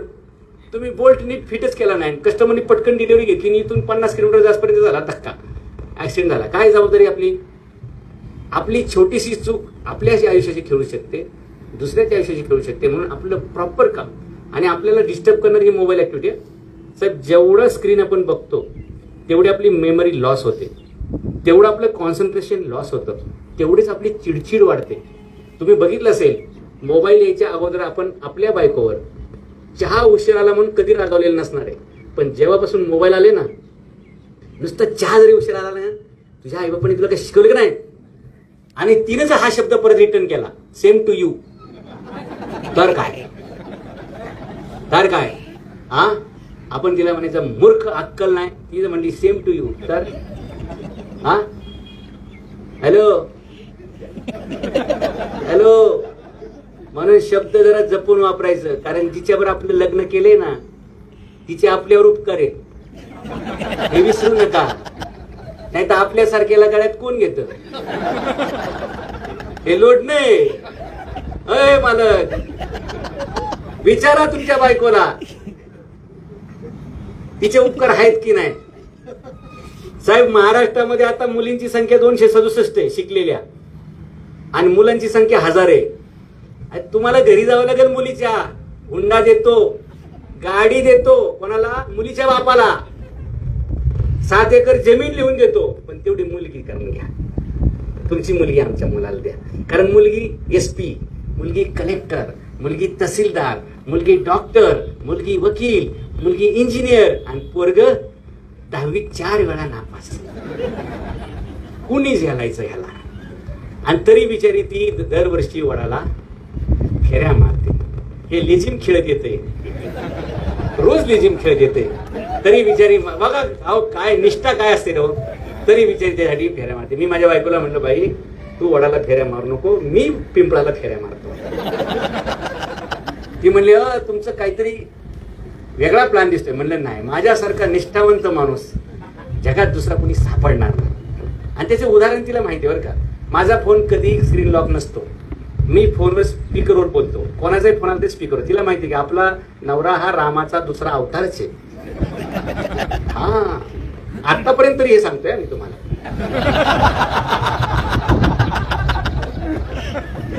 तेवढं मोबाईल मध्ये तेवढं कट करून मला पाठवा बरं का, आमच्या घरी लागायची.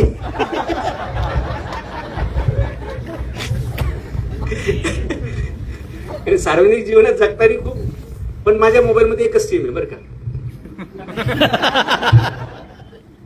एक दिल एक सिम, एक जिंदगी. आणि लक्षात घ्या, आहे त्याच्यावर सुखात राहायला पण शिकलं पाहिजे. आपण नको त्या अपेक्षा करतो आणि त्या दबावाखाली येतो. संजीवनी जडीबुटी आणायची, रात्रीत आणायची, सकाळ व्हायच्या अगोदर आणायची.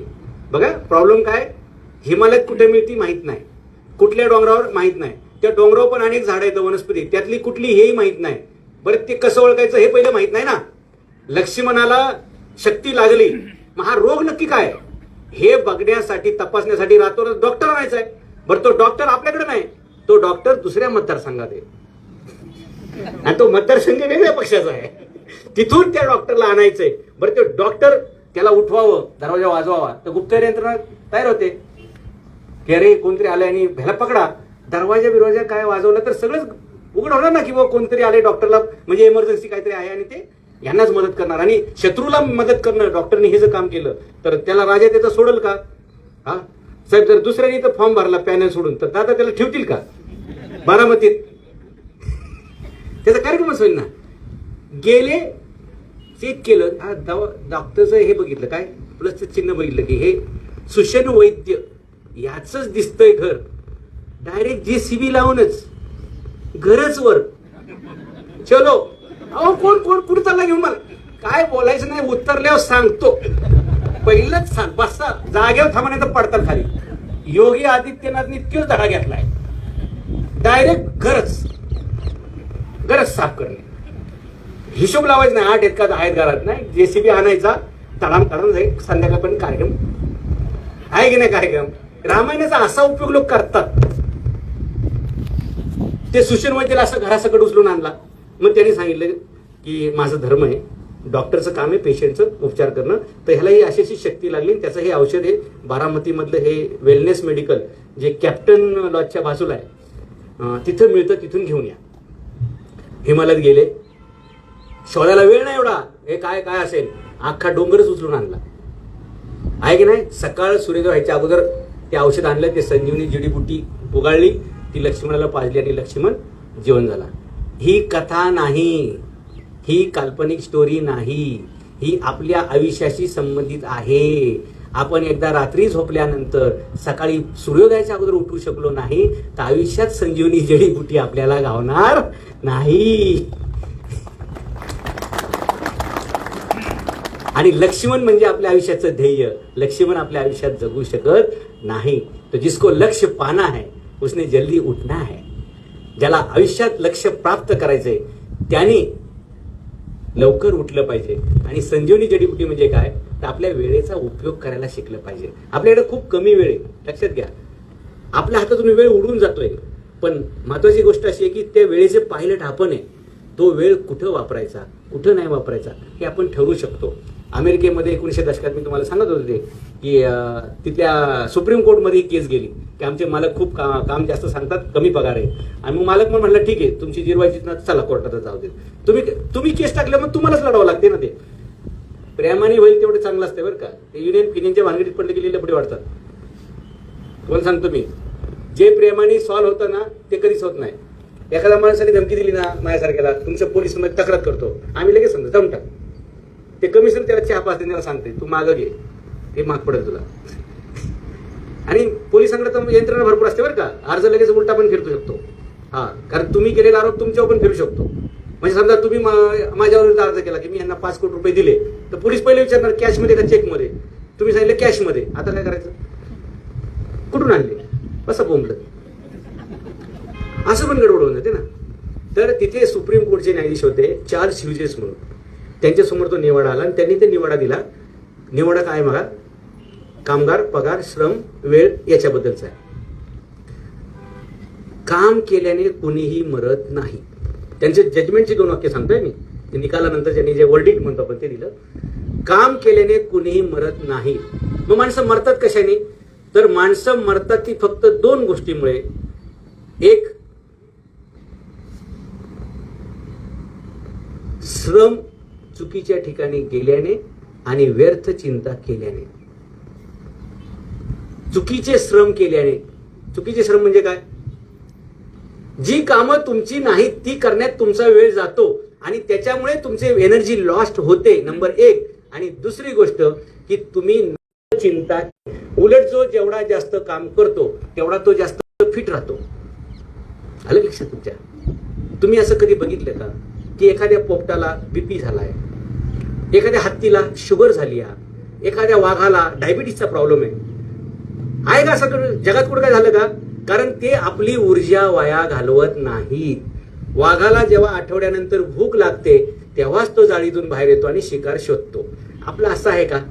आपण सकाळी घरून नाश्ता करून आलोय तरी पण जर आपल्याला जेवणाची ऑफर दिलीच तर आपण 2-4 हात तरी आडवे आणल्याशिवाय राहणार नाही.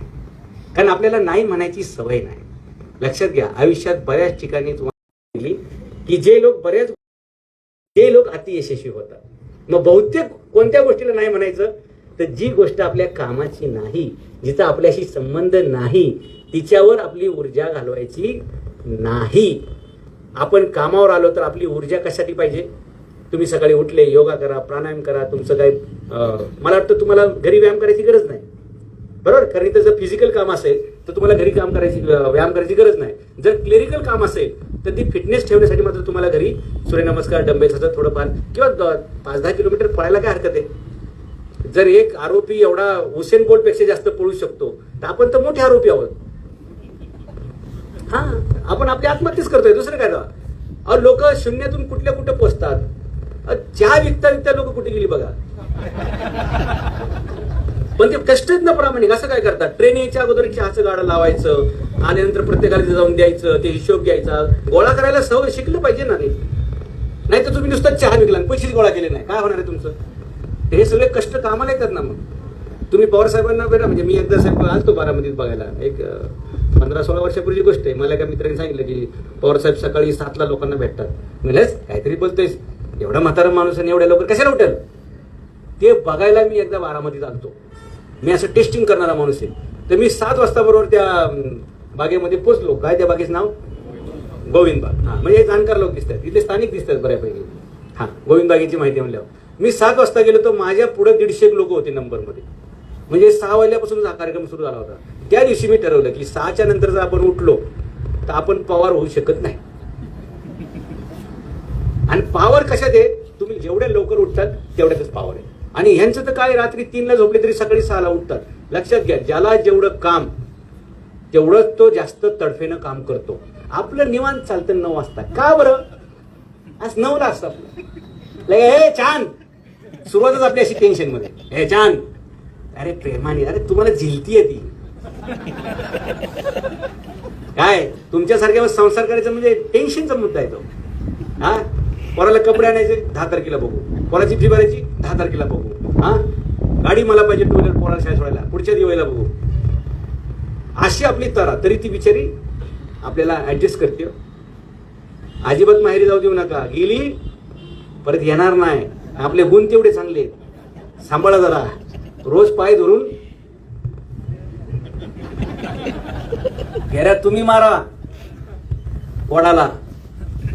काय आपली ऊर्जा कुठे जाते? या सकाळी उठल्याबरोबर आपण स्वतःला वेळ द्यायला पाहिजे. आपण तो देतो कशाला? टीव्ही चालू कर, मोबाईल चालू कर. टीव्ही चालू करायची कुठल्या तरी बापूचं प्रवचन. आता बापू कुठं कुठे येते? तुम्ही आदर्श कोणाला मानता? याच्यावर सुद्धा तुमचं आयुष्याचं गणित आहे. शिवाजी महाराजांनी आयुष्यात कुठले व्यसन केले का? नाही. म्हणून शिवाजी महाराजांच्या मावळ्यांना मोठं होण्याचा नैसर्गिक अधिकार आहे, जर ते निर्व्यसनी असतील तर. आणि निर्व्यसनी राहण्याचे खूप फायदे येतं. निर्व्यसनी होण्याचे खूप फायदे येतं. आपल्याला आपल्या आई वडिलांच्या अंत्ययात्रेला जाता येतं. त्यांचा धावा करता येतो, त्यांचं पुण्यस्मरण करायला आपण शिल्लक असतोय. आणि जर हे केलं नाही तर काय होईल? आपल्या आई वडिलांना आपल्या धाव्याची कावळे गोळा करायची वेळ यायची. असं करू नका. ज्या दिवशी आपण जन्माला आलो आपल्या आईच्या पोटातून, तुम्ही कुठे आहे सर, ग्रामीण शहरी भागात कुठल्या जातीचे धर्माचे आहेत काही घेणं नाही, ज्यावेळी एक मूल जन्माला येतं त्याची जन्मता किंमत 44 कोटी रुपये आहे. 44 crore rupees is a price of the new born child. He scientific किंमत सांगतोय. त्याच्या डोळ्याची किंमत, त्याच्या आतड्याची किंमत, त्याच्या हृदयाची किंमत, त्याच्या हाताची किंमत, ही सगळी जन्मतात 44 कोटी रुपयाची. आणि ह्या 44 कोटीची प्रॉपर्टी आपण त्याच्याकडे नीट लक्ष देऊ शकत नाही. का? तर आपला वेळ कोण खाते? आपण बायकोला वेळ देत नाही, आपण मुलांना वेळ देत नाही, आपण कंपनीला वेळ देत नाही, आपण कामावर नीट लक्ष देत नाही. आपला वेळ जातोय कुठं? तर टाइम मॅनेजमेंट चुकतंय, म्हणून हा प्रॉब्लेम तयार होतोय. आणि एकदा जर वेळेचं गणित चुकलं तर तणाव निर्माण व्हायला सेकंद लागतो. म्हणजे तुम्हाला जस्ट 8ला एसटी आहे किंवा 8ला गाडी आहे तुमची येणाऱ्या कंपनीची, आणि 7:45 झाल्या तरी चहा तुमच्या हातात नाही. आणि चहा तुमच्या हातात नाही कारण तुम्ही रात्रीच बायकोवर भांडण केले. कशावरनं?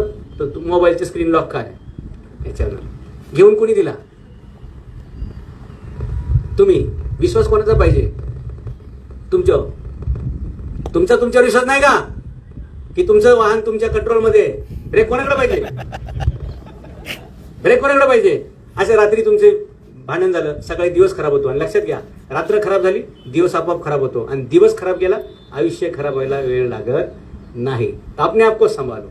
जो खुद से मिलता है खुदा उसको मिलता है. जो स्वतःला वेळ देतो तोच जग जिंकू शकतो आणि तोच कामावर यशस्वी होऊ शकतो. लक्षात घ्या, सकाळी उठलं ना टीव्ही चालू करायचा नाही, मोबाईल चालू करायचा नाही. दुनियेत जरी आग लागली, कुठं अणुबॉम्ब टाकला परत चीनवरती अमेरिकेनं, तरी आपण टीव्ही चालू करायची नाही. कारण आपल्या हृदयात रोज जो बॉम्ब पडतोय ना मेंदूमध्ये, तो जास्त डेंजर आहे. त्याच्यापासून आपण वाचलं पाहिजे. आपली सकाळचं सगळं डायरेक्शनच मोबाईल चेंज करतोय. 2 मिनिटासाठी बघायला जातो, 2 तास त्यातच वाया जातात. आणि मग कळतं, अरे 7:30 वाजले, आता कपडे कधी घालणार, आंघोळ कधी करणार. धावत धावत ऑफिसला यायचा प्रयत्न करतो, तेवढ्या 2 व्हीलर सटकते, 2 व्हीलर खाली पडते, हात किंवा पाय मोडतो. पुढचे 6 महिने आपण घरी. हे का? तर घाईमध्ये काम आला. का? तर मोबाईल बघत होता. मोबाईल बघितलाच पाहिजे का? मोबाईल बघू नका. मोबाईलचं व्यसन हे जगातलं सगळ्यात डेंजर व्यसन आहे आणि तुम्हाला तुमच्या कामातून काढू शकतं, तुम्हाला कामातून घालवू शकतं. मी कामावनं म्हणत नाही बरं का, कामावनं म्हणत नाही, तुम्हाला कामातून घालवू शकतं. तुमचं कुटुंब उद्ध्वस्त होऊ शकतं, तुमचं करिअर उद्ध्वस्त होऊ शकतं. आणि म्हणून वेळेची गणितं वेळेत जर लक्षात घेतली नाही तर वेळ तुम्हाला कधीही माफ करणार नाही. आपल्या आयुष्यातल्या 8 तासाचा हिशोब लावा. काम 8 तास, झोप 8 तास, राहिलेला 8 तास जर तुम्ही तुमच्या कामासंदर्भात विचार करत असताल तर तुम्ही जगात खूप मोठी माणसं होणार. आणि जर तुम्ही कामासोबत तुमच्या फॅमिलीचा पण चांगला विचार करत असताल तर तुमचं कौटुंबिक आरोग्य सुद्धा चांगलं राहणार. आणि लक्षात घ्या, तुम्ही मेंटली डिस्टर्ब असताल तर फिजिकली नीट काम करू शकणार नाही. आणि फिजिकली तुम्ही जर आजारी वगैरे असताल तर तुम्ही मेंटली, मला सांगा ना, आजारी माणूस छानपैकी तुमच्याशी गप्पा मारेल का? आणि लक्षात घ्या, आपण आजारी पडतो म्हणजे काय? आपण आजारी पडतो त्यावेळी सगळ्यात पहिला आपला अवयव कुठला आजारी पडतो याचं तुम्ही ऑब्झर्व केले का? आपण थकतो त्यावेळी सगळ्यात पहिला आपला कुठला अवयव थकतो? आपल्याला अवयव किती आहेत? 50-50 अवयव आहेत. ते रिसर्च घरी जाऊन करा. पहिला अवयव कुठला थकतो आपला? हात थकतात, पाय थकतं, हृदय थकतं, किडनी थकते, डोकं थकतं, मेंदू थकतं. काय थकतं नक्की? तुम्ही ज्यावेळी म्हणताय का आज मी लय दमलोय म्हणजे नक्की काय तुमचं दुखतं मला सांगा. साहेब असा प्रश्न कधी विचारलाच नाही माणसाने स्वतःला, कोणीच नाही विचारला की आपण दमतो म्हणजे नक्की काय करतो. दमतो म्हणजे काय? आपण थकल्यानंतर घरी गेल्यानंतर कधी कधी आपल्याला जेवायची इच्छा होत नाही, आपण गेल्यावर काय करतो? डायरेक्ट बिछाना असं पडतो. आणि पहिलं काय होतं? तर पहिले आपले डोळे बंद होतात. साहेब एखादा माणूस मेलाय की नाही याचा सिग्नल काय असतो? त्याचे डोळे. आपण थकलोय तर सिग्नल कोण देतं सगळ्यात पहिले माहितीये का? आपले डोळे देतात. तरी ते डोळे चोळत चोळत आपले ते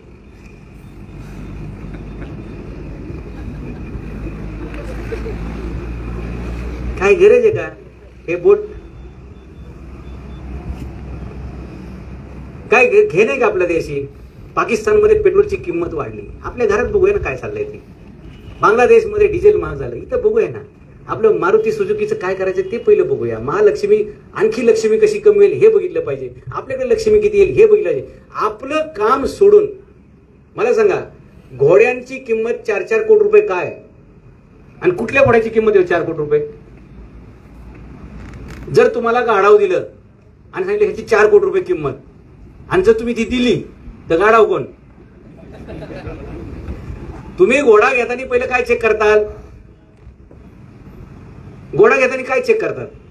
तुम्ही गाडी डिलिव्हरी देताना काय चेक करता? चेकलिस्ट आहे का नाही तुमच्याकडे? काहीतरी tyre okay, wheel okay, alignment okay, हा, lubricant okay, engine oil okay, असं ओके ओके ओके करत मग ती लिस्ट पूर्ण आली की मग आपण, तुमचं काय प्रॉब्लेम आहे? हा या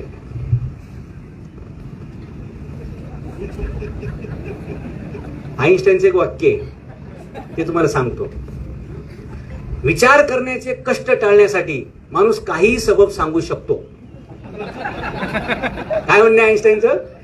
विचार करण्याचे कष्ट टाळण्यासाठी माणूस काहीही सबब सांगू शकतो. एडिसनला एकदा विचारलं की लोकांना जर चॉईस दिली की तुम्ही ह्याच्यावर विचार करा किंवा आत्महत्या करा, तर त्यातले 90% लोक आत्महत्या सोपी आहे पण विचार करणं अवघड असं म्हणतील, असं एडिसनचं म्हणणं आहे. माणसाला डोकं सगळ्यात वर दिलंय, डोकं दिलंय हेच वर आहे, आणि त्याचं आपण शापमध्ये रूपांतर करतोय. सगळ्यात खर्च कशावर जास्त करायला पाहिजे आपण? डोक्यावर. एनर्जी पॉवर प्लांट हे आपण डोक्यावर खर्च करत नाही, केसावर खर्च करतो. ईडी बागडी सगळी. क्या चल रहा है? फॉग चल रहा है. वल्या फॉकाने हणली पाहिजे. फॉग चल रहा है. कोकणी जे ते टीव्हीला जाहिरात येते, एक पोरगा आंघोळ करतो, कपडे पूर्ण घालत नाही, नुसता अंडरवेअरतीच असतोय, अंगाला काही सेंट विंड मारतो आणि ते वास अख्ख्या सोसायटीमध्ये पसरतो, रस्त्यावर बिस्त्यावर. हे सगळ्या पुरींचा थावाच्या थावा त्याच्या मागे. त्याला कपडे तर घालू द्या. ते पोरग पुढे पुढे पळते, पुरी मागं मागं पळतायत बरं का. आणि मग ती जाहिरात येते काय? फॉग. आता मला सांगा, जर असंच असतं तर एवढी पोरं बिन लग्नाची फॉग घेऊनच फिरली असती ना. अंगाला फॉग मारला की पुरीच पुरी माग. या वर या, वर या, काय प्रॉब्लेम नाही. लपून ऐकतायत. हो, कपडे घातलेत तुम्ही, या वर.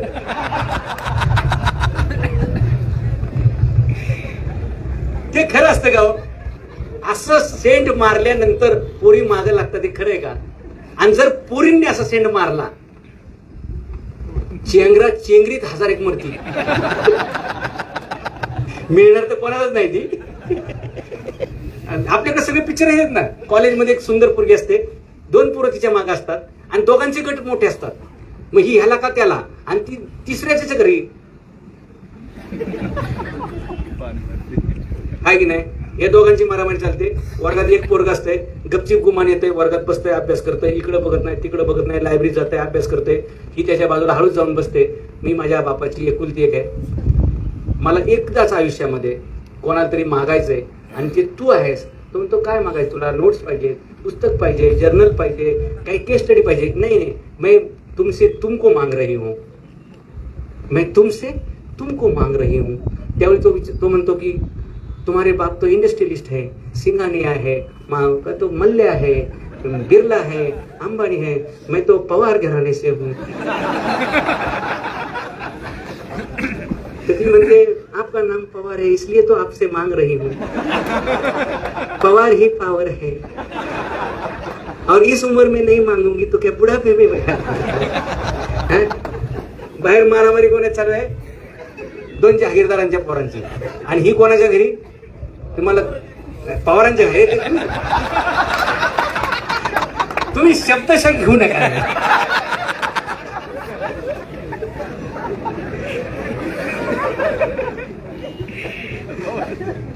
जे अभ्यासात बिझी होतं, जे आपल्या करिअरवर ज्याचा फोकस आहे, तिला हे कळतंय की माझ्या बापाची संपत्तीच्या हा मागे नाहीये, हा माझ्या बापाच्या प्रॉपर्टीच्या मागे नाहीये. हा त्याच्या करिअरच्या कामावरती फोकस आहे. हा माझ्या बापाची प्रॉपर्टी सांभाळू शकतो, प्लस बोनसमध्ये मला पण नीट समजू शकतो. आणि हे जे बाहेर मारामाऱ्या करतात ना, ती कुत्री आज इकडं उद्या तिकडं, यांच्यावर आपला संसार होणार नाही. माळ कोणाच्या गळ्यात पडली? त्याचं कामावर लक्ष आहे की नाही? अहो हे इतिहासात आहे बरं का, मी असं काही तोंडी सांगत नाही साधू साहेब, बरं का, हे इतिहासात घडलेले. असे लाईन मध्ये 5,000 लोक उभे होते. 5,000 एका मुलीवर लग्न करायला 5,000 लोक उभे होते लाईनशीर. इधर के राजकुमार, इधर के राजा, इधर के महाराजा, इधर के अधिराजा, हे सगळे असे लाईनशीर उभे होते. आणि त्यावेळी स्वयंवराची पद्धत होती. ती मुलगी आली, हातामध्ये ते माळ असायची बरं का. हा, आता माळीची काही गरज नाही, आता स्वयंवर इकडेच आहे. पप्पा उद्या बारामतीच्या कोर्टात लग्न आहे, वेळ असेल तर जरूर या, अन्यथा मी चालली. पत्रिका छापायचा खर्च वाचलाय मुलांचा आणि मुलींचा. मोबाईलने लय सोपं केलेलं आहे की नाही? आता काय पत्रिका छापायचीच गरज नाही. हा, आपला मुद्दा काय होता बरं? ते चिठ्ठी ज्यावेळी तुम्ही देणार त्यावेळी मी थांबणार आहे बरं का. तुम्ही जेव्हा पण चिठ्ठी देताल, कोण आहे चिठ्ठीवाले पुढे? नाही तर आमच्या आजूबाजूला असा माणूस एक उभाच केला असतो बरं का, असं लगेच. हा का, तुम्हाला हे बघा, सर्व कामगार बंधूंसाठी चहा पाणी व नाश्ता. साहेब इथे पुढे असं लिहिलं पाहिजे, कार्यक्रम संपल्यानंतर व्यवस्था केलेली आहे. आणि तरी मला वाटलं साहेब माझं व्याख्यान यांना आवडतंय म्हणून हे बसल्या. गोड गैरसमज झाला माझा. हे इथं ही जी नोट लिहिलेली आहे, आपल्याला वाटतं आपल्या मुलाच्या मुलीच्या लग्नाला 5,000 लोक आले. भ्रम आहे तुमचा, भ्रम आहे. ते तुम्हालाही हुंगत नाहीत, तुमच्या सोयऱ्यालाही हुंगत नाहीत. ते कशाला असतात? आणि खाते काय? अरे तिथं काजू बदाम पिस्त्याचे जे भारी भारी आयटम आहेत ना, जे 25 पिढ्या पण तुझ्या बाप दादाने कधी घरी केले नव्हते, ते खाऊन घे. सातवांच्या घरचं लग्न आहे, 7 जन्म पुरलं पाहिजे एवढं.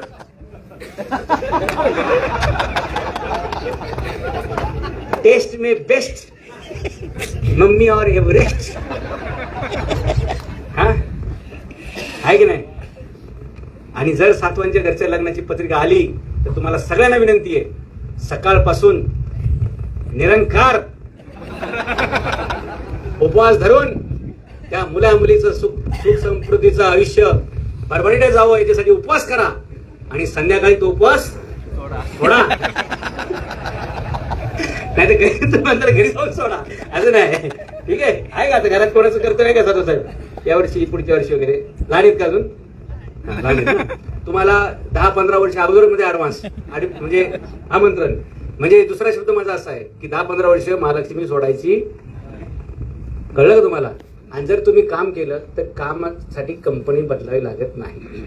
प्रामाणिक होतकरू कर्मचारी प्रत्येक कंपनीला लागतात, लक्षात घ्या. आणि आपण तसं जर असेल तर आपल्याला साहेब कामावून काढतील याची काळजी करायची गरज नाही. आपल्या परत मुद्द्यावर येऊया. एक सुंदर मुलगी, एका राज्याची राजकुमारी, हातामध्ये माळ घातलेली आहे, हातला धरलेली आहे. आणि बघा किती सेकंदामध्ये निर्णय घ्यायचा आहे. हो काय पद्धत असेल तेव्हाची. हो किती सेकंदात निर्णय घ्यायचा आहे. फक्त बघायचंय, बायोडाटा स्कॅन करायचा आहे, लायक आहे नाहीये, लायक आहे नाहीये, रिजेक्टेड असेप्टेड, रिजेक्टेड असेप्टेड, आणि एकच असेप्ट करायचंय. असं नाही की लमसम मध्ये बायोडाटा घ्यायच्यात. बरोबर अशी लाईन मध्ये फिरते.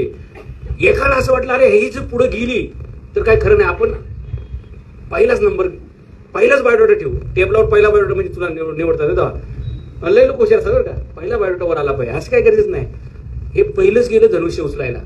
ते धनुष्य टेक्निकल होतं, ते उचलाय गेलं त्याच्या छाताडच पडलं आणि बोंबले सगळे लोक हसले आणि म्हणे एवढे हातन तेवढ्यात आणि एवढी ताकद आणि तेवढी, आणि पडलं नव्हता. पहिला रावणच पडला, पहिला धनुष्य उचलाय गेला आणि ते असं कॉन्फिडन्स मध्ये उचलाय गेला आणि ते धनुष्य निघलं नाही म्हणून जोरात वडलं. ते धनुष्य आलं वर आणि हे खाली गेलं. पहिला धनुष्य खाली होता, हे वर होतं. आता धनुष्य वर आलं, हे खाली गेलं आणि सगळे फॅ हसल्याने झाला आणि त्याचा अपमान. इथून सगळी सूत्र हल्ली बरं का. म्हणून इन्सल्ट कोणाचा करायचा नसतो. त्या शाण्याने पहिले आपला अंदाज घ्यावा, जमतंय का, भेटतंय का.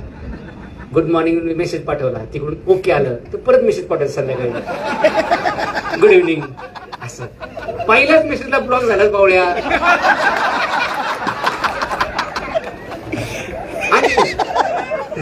म्हणून मेसेज थोडी सॉफ्ट सॉफ्ट पाठवायला पाहिजे.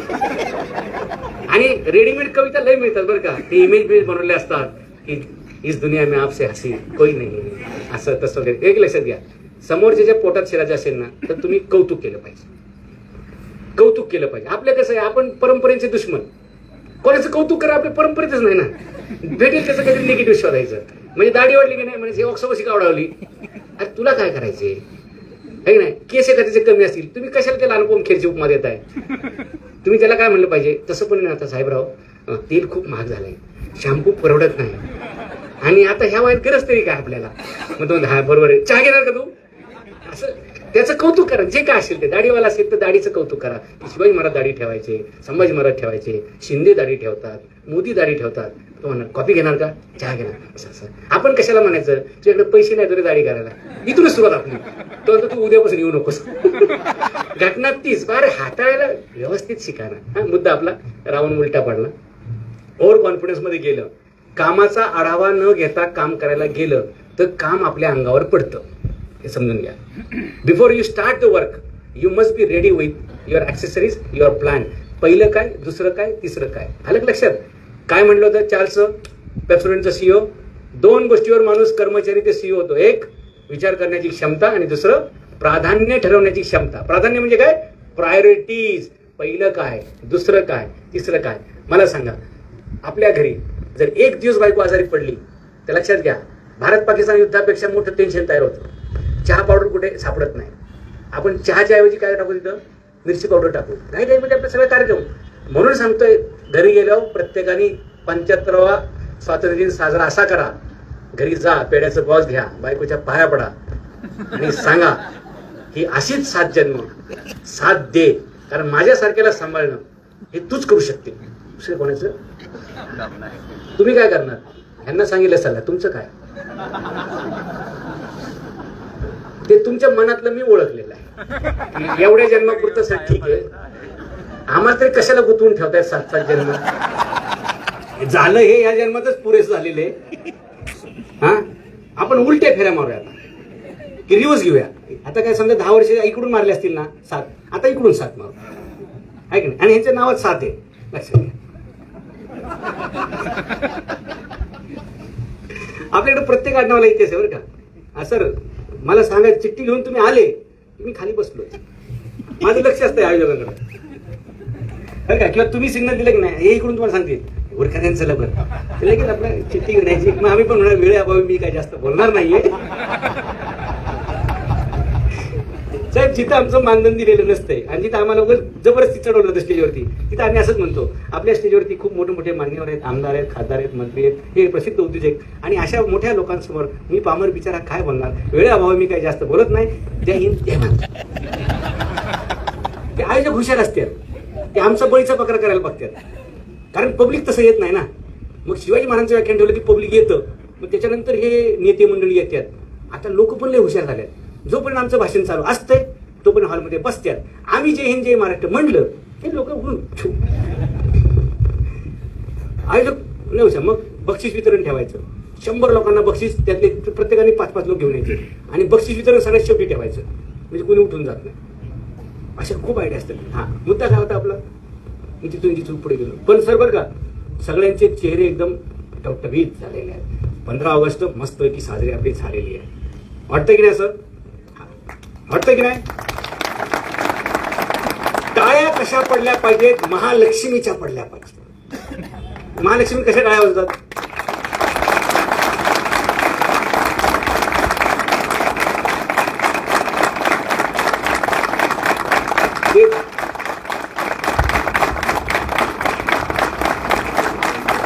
मी पण वाजवू का. टाळ्या वाजवणं आरोग्यासाठी चांगलं असतंय. ऍक्च्युली आपले सगळे ब्लड सर्क्युलेशन चांगलं होतं. 5चे लोक असे बसले होते जसं काही त्यांना धरून आणले बाल्कनीतले, की ते वक्ता आणि कंपनी त्यांचं त्यांनी बघावं. आपल्याला काही टाइम मॅनेजमेंट वगैरे याची काही खरंच नाही. ये लागलाय मला सांगायला, मी ते काय सांगायचं मला सांगायला लागलाय. मग आमचं प्रिन्सिपल पाया पडायचं माझ्या, की बाबा एक तर शाळेत येत जाऊ नको, आलात तर मारामारी करत जाऊ नको. साहेब आमच्या एका मित्राला लातूरच्या कॉलेजने रस तिकीट केलं बरं का. तर तिथला डॉनच होता बरं का. तर डॉन लोकांवर आमची ओळखी असतात. डॉन दोन प्रकारचे असतात, एक दिवसा काम करणारे आणि एक रात्री काम करणारे. पांढऱ्या कपड्यावाले दिवसा मारामारी कधीच करत नाही, ते संध्याकाळी करतात. आणि जे काळे कपड्यावाले असतात ना ते रात्री मारामारी करत नाही, ते दिवसाच. कोण असे हा लक्षात. दिवसा मारामारी करणारे दाढीवाले असतात, लक्षात घ्या. डेरिंगबाज असतात ते. रात्री मारामारी करणारे एकदम चकाट, एकदम सॉफ्ट, म्हणजे दिवसा असे छान बोलणार ना. अच्छा असं आहे का, बरं तुझी जमीन त्यांनी लाटलेली का, 2 एकर, ठीक आहे, काय आपण करू, काय हरकत नाही. आणि संध्याकाळी 10च्या नंतर जे घेर पडतो, कोण रे तो, त्याची जमीन लागतोच काय. 2 बाय 2 ठिकाणी फास करून ठेवेन, एक इंदापूर एक बारामतीमध्ये, कळलं का. उद्या करून टाकते क्लिअर. संपला की नाही फोन, किती मिनिटं लागते. लगेच सकाळी ते 10ला रजिस्ट्री ऑफिसला हजर. साहेब हे भावाचा वाद सुटला काय, बरं का साहेब. हां कोण बोलता असं तुम्हाला माहित असेल.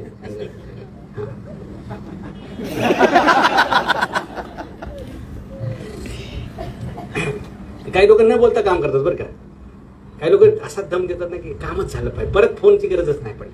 म्हणजे एकदा जर अधिकाऱ्याला फोन केला ना परत काम गरजच नाही, ते काम झालं. समजा मी एकदा सचिन अहिरची तक्रार केली ती बरं का अजितदादांकडे.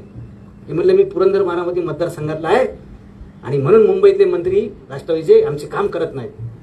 सकाळी पत्र दिलं देवगिरी येऊन 9:30ला तर फोन, नामदेवराव जाधव बोलताय का. हां कोण बोलतंय. मी कामगार मंत्री सचिन अहिर यांचा PA बोलतोय. मंत्री महोदयांना आपल्याशी बोलायचंय. काय बोलायचंय ते म्हणजे त्यांनाच माहिती काय बोलायचं. तेले साहेब तुम्ही अजितदादांना असं असं पत्र दिलेलं आहे, तर यापुढे कृपया आपलं काही काम असेल तर थेट मला फोन करत जा, मला भेटत जा, आपलं काम करू, वरून चाही बाजू, परत आपल्याला पत्र लिहायची गरज पडणार नाही. आहे की नाही कार्यक्रम. म्हणजे त्यांनी सही करून दिलं असेल की सचिन हे बघ काय म्हणणं यांचं. आणि आलं ना फोन साहेब, हे करा कामाची पद्धत. म्हणून लोक मोठी का जातात म्हणजे मोठी का होतात, कामाचा आवाका जास्त. आणि ते आवाका जास्त का, विचारांची क्षमता जास्त. आणि नंबर 2 कामाचं प्राधान्य ठरवण्याची क्षमता. आपल्यात का क्षमता नाही. आपण मला सांगा, तुम्हाला इथे 3 नोटा टाकल्या आता, एक 2000ची, एक 500ची आणि एक 10 रुपयाची, तर तुम्ही कोणती नोट उचलता. ज्यांना असं वाटतंय 10 रुपयाची पहिली उचलू त्यांनी हात वर करा. 10 रुपयाची पहिली उचलू, बरं तुम्ही उचलणार. 3 नोटा आहेत, 2000ची, 500ची आणि 10 रुपयाची. 3 नोटा आहेत, कुठली उचलणार. 10 रुपयाची किती लोक आहेत, एक. 500 रुपयाची उचलणारे कोण कोण आहेत, कोणच नाही. 2000 रुपयाची नोट कोण कोण उचलू शकतं, 1 2 3 4 5 लोक आहेत बरं का. साधू साहेब घाला खिशात. यांना आता 2-2 एक नोट द्या, 10 तारखेला बोलती करून द्या. तुम्हाला ऍडिशनल खर्च कशाला. 10 रुपयासाठी सर एका नोटेला एकाने हातवर केला. 500 रुपयाला कोणी तयार झालं नाही आणि 2000च्या नोटीसाठी 4-5 लोक तयार झाले. बाकीच्यांचं काय म्हणणं माहितीये का, तुमची ती 10ची, तुमची ती 500ची आणि तुमची ती 2000ची काय ती तिकडे चुलीत घाला. पहिलं तुमचं उरका. सर्व कामगार बंधूंसाठी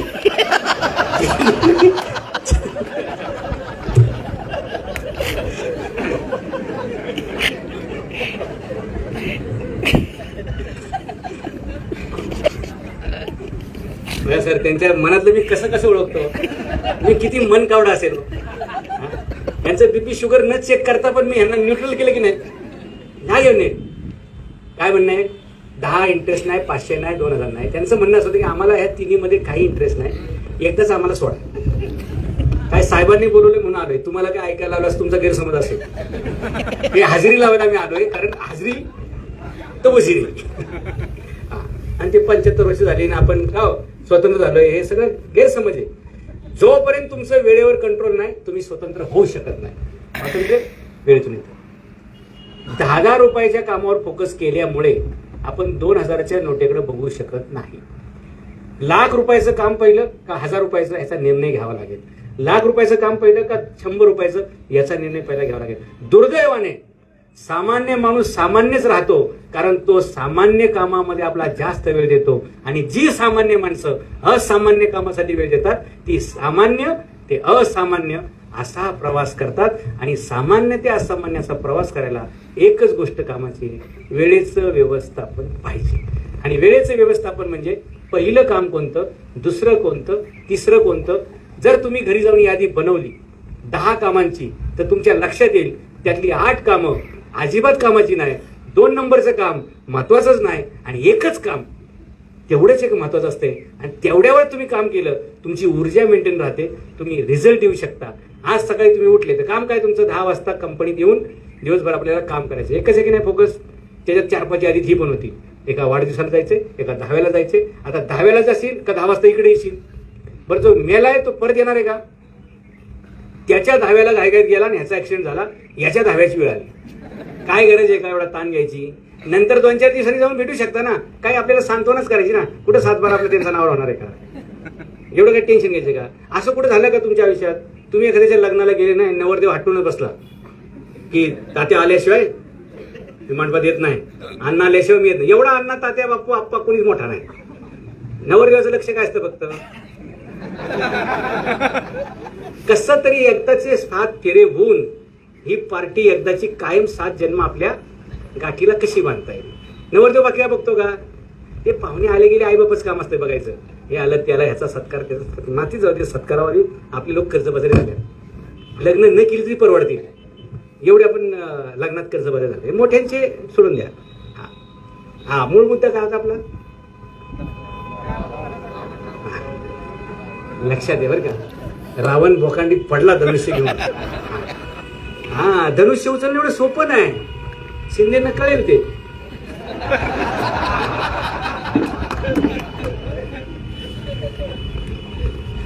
कोणतरी चाललं वाटतं ते.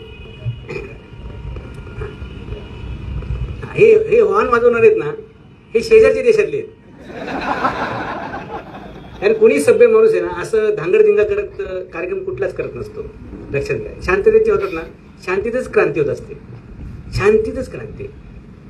आपल्याला 2च रोग आहेत. एक लाईफस्टाईलचा रोग आणि दुसरा प्रतिष्ठेचा रोग.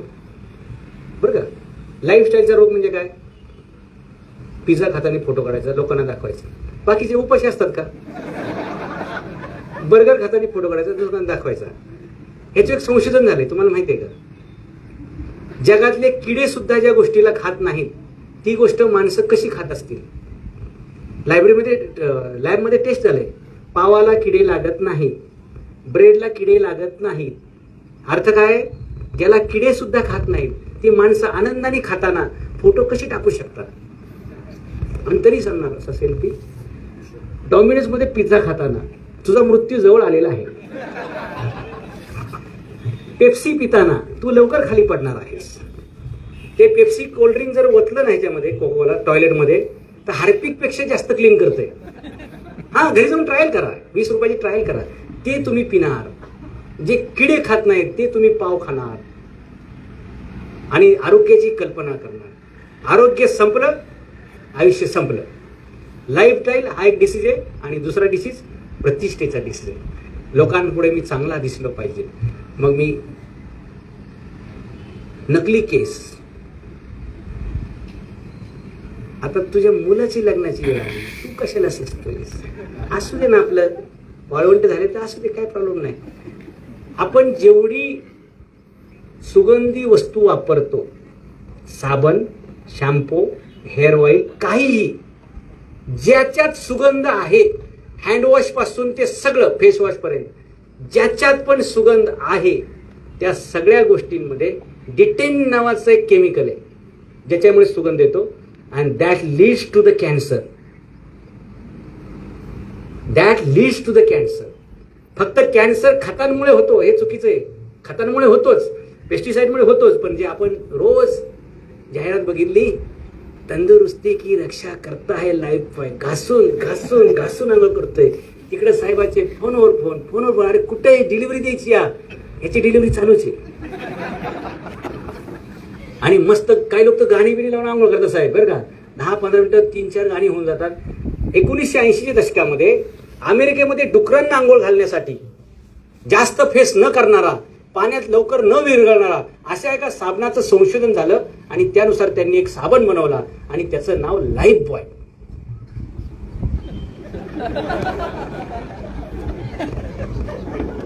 कशासाठी बनवला होता? डुकरांना आंघोळ घालण्यासाठी. काय त्याची फॅसिलिटी? जास्त साबण नाही आला पाहिजे, वाजता आला पाहिजे चांगला छान, पण पाण्यात जर राहिला तर लगेच तो विरघळणार नाही. असे सगळे फंक्शन त्यात होते. आणि त्यावेळी टीव्हीला जाहिराती यायच्या. काय झालं की त्यांनी ते साबण बनवला, डुकरांना छानपैकी आंघोळ घालायला लागले. पण अमेरिकेत टेक्नॉलॉजी मासिव्ह प्रोडक्शन झालं, अति प्रोडक्शन जास्त झालं, काही टनांमध्ये जास्त झालं. ते म्हणले आता हे साबण दुसरी कुठली डुकरं वाढवावी एवढी की जे ह्या साबणाने आंघोळ करतील आणि आपला साबण खपल. मग त्यांनी ते भारतात आणलं. भारतात टीव्हीवाल्यांना पैसे दिले. एक माणूस मस्तपैकी, त्यावेळी आपल्याकडे असे बाथरूम नव्हते, मोरी असायची बाहेर, आपले दगडा वगैरे बसायचं. आपल्याकडे म्हणजे पुरुषांच्या आंघोळी तर बाहेरच असायच्या, बरोबर. हा, तसे आपल्याला कोण बघत नाही. लग्नात पण आपल्याला कोण बघितलंय का? लग्नात पण आपण आंघोळ करतो ना. याचा अर्थ काय असायचा? पूर्वी लग्नाच्या अगोदर शक्यतो लोक आंघोळीच्या भानगडीत पडत नसावेत, असं त्याचा अर्थ असेल ना. नाही तर सगळ्यांच्या समोर त्याला आंघोळ घालायची गरज काय? मुद्दाम तार्किक वाटतो की नाही? त्याला हळद बिळद लावायची, कारण जर थोडं सावळं बिवळं असेल तर तेवढंच आपलं उजाळलं तर उजाळलं आहे की नाही. हळदी अँटीसेप्टिक आहे ना, ते लावायचं. म्हणजे थोडंसं नवरीला आदल्या दिवशी हळद का लावायचे? दिवसभर लोक ह्यानी यायचं थोडंसं लावायची, त्याने थोडंसं लावायची, हाताला लावायची, पायाला. कारण मुलगी गोरी का काळी कुठून कळते? पाय इकडे, चपलीच्या तिकडे, इकडून हात, जर ब्लाऊज शिटपर्यंत असेल इथून, आणि चेहरा तिकडे सगळीकडे आपली हळद लावायची. आणि हे मुलींसाठी बरोबर आहे. आपलं काय? तर आपल्यालाही वाटतं ना की आपण छान सुंदर दिसलं पाहिजे, मग ते आपल्याकडे हळद वगैरे ते लावायचे. त्याच्यानंतर कधी हळद लावली का तुम्ही? आपलं काम झालं, विषय संपला. आता त्या पोरीने बिचारीनं आपल्याला आयुष्यभर कस तरी संसार आपल्यावर करायचा. हे जास्त झालेल्या साबणाचं काय करायचं? मग ते भारतामध्ये आणलं. बाहेर एक माणूस बसलाय, मस्त आंघोळ करतोय छानपैकी, असे तंदुरुस्ती की रक्षा करताय, लाईफ बॉय अशी सगळी जाहिरात वेळ झाली. पटापटापटा आपले लोक किराण्याच्या दुकानात लाईफ बॉय आहे का, लाईफ बॉय आहे का, लाईफ बघा. आणि तशाच फिलिंग मध्ये ते आंघोळी करायला लागले. साबण कशाचा हो आता? डुकराचा साबण. पण अज्ञानात एक सुख असतं. डुकरांनी एवढा साबण लावला की ह्याचा कलर बदलला आणि तो गुलाबी गुलाबी झाला. बघा, लाईफ बॉय आजही गुलाबी कलरचा आहे, गुलाबी कलरचाच आहे. मला सांगा, आंघोळच आपले अर्धा तास चालत असेल तर आपण टाइम मॅनेजमेंट काय करणार आहोत? जगातला कोणताच प्राणी आंघोळ करत नाही, म्हणून त्याला टाइम मॅनेजमेंटची गरजच पडत नाही. आंघोळ करावी, ठीक आहे, घाम आला, आपले हात काळे झाले असतील, काय असेल, आंघोळ करायला पाहिजे, पण ती किती मिनिटाची असली पाहिजे? शॉवरचं पाणी तर नाहीच वापरायला पाहिजे. आपण पावसाचा आनंद का हरवला माहिती का आपला? जेव्हापासून शॉवरचा जन्म झाला ना, पावसात भिजणं आपण सोडून दिलं, मजाच येत नाही विषय. आता पावसात भिजणं, ते आपण कॉलेजला असेल, पावसात भिजतोय, आपल्याकडे एक छत्री आहे, समोरून एक चालली आहे, छत्रीच नाही, मग आपण नम्रपणे तिला विचारणार, मॅडम छत्री घेऊ का? ती म्हणा नो थँक्स. ती हळूच पुढे जाणार. मग आपण परत नाही नाही मॅडम, तुम्ही भिजता, तुम्हाला सर्दी होईल, आणि तुम्हाला जर काही झालं तरी मला आयुष्यभर माफ करू शकणार नाही.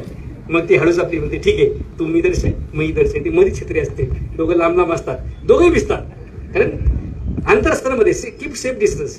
पहिल्याच मीटिंग मध्ये चिटकायचं नाही, थोडंसं अंतर असतं. मग तुम्ही घरापर्यंत सोडायला जाता, मग ती विचारते चहा वगैरे घेणार का? नाही मॅडम थँक्यू, नो मी चहा वगैरे नाही लिहिता.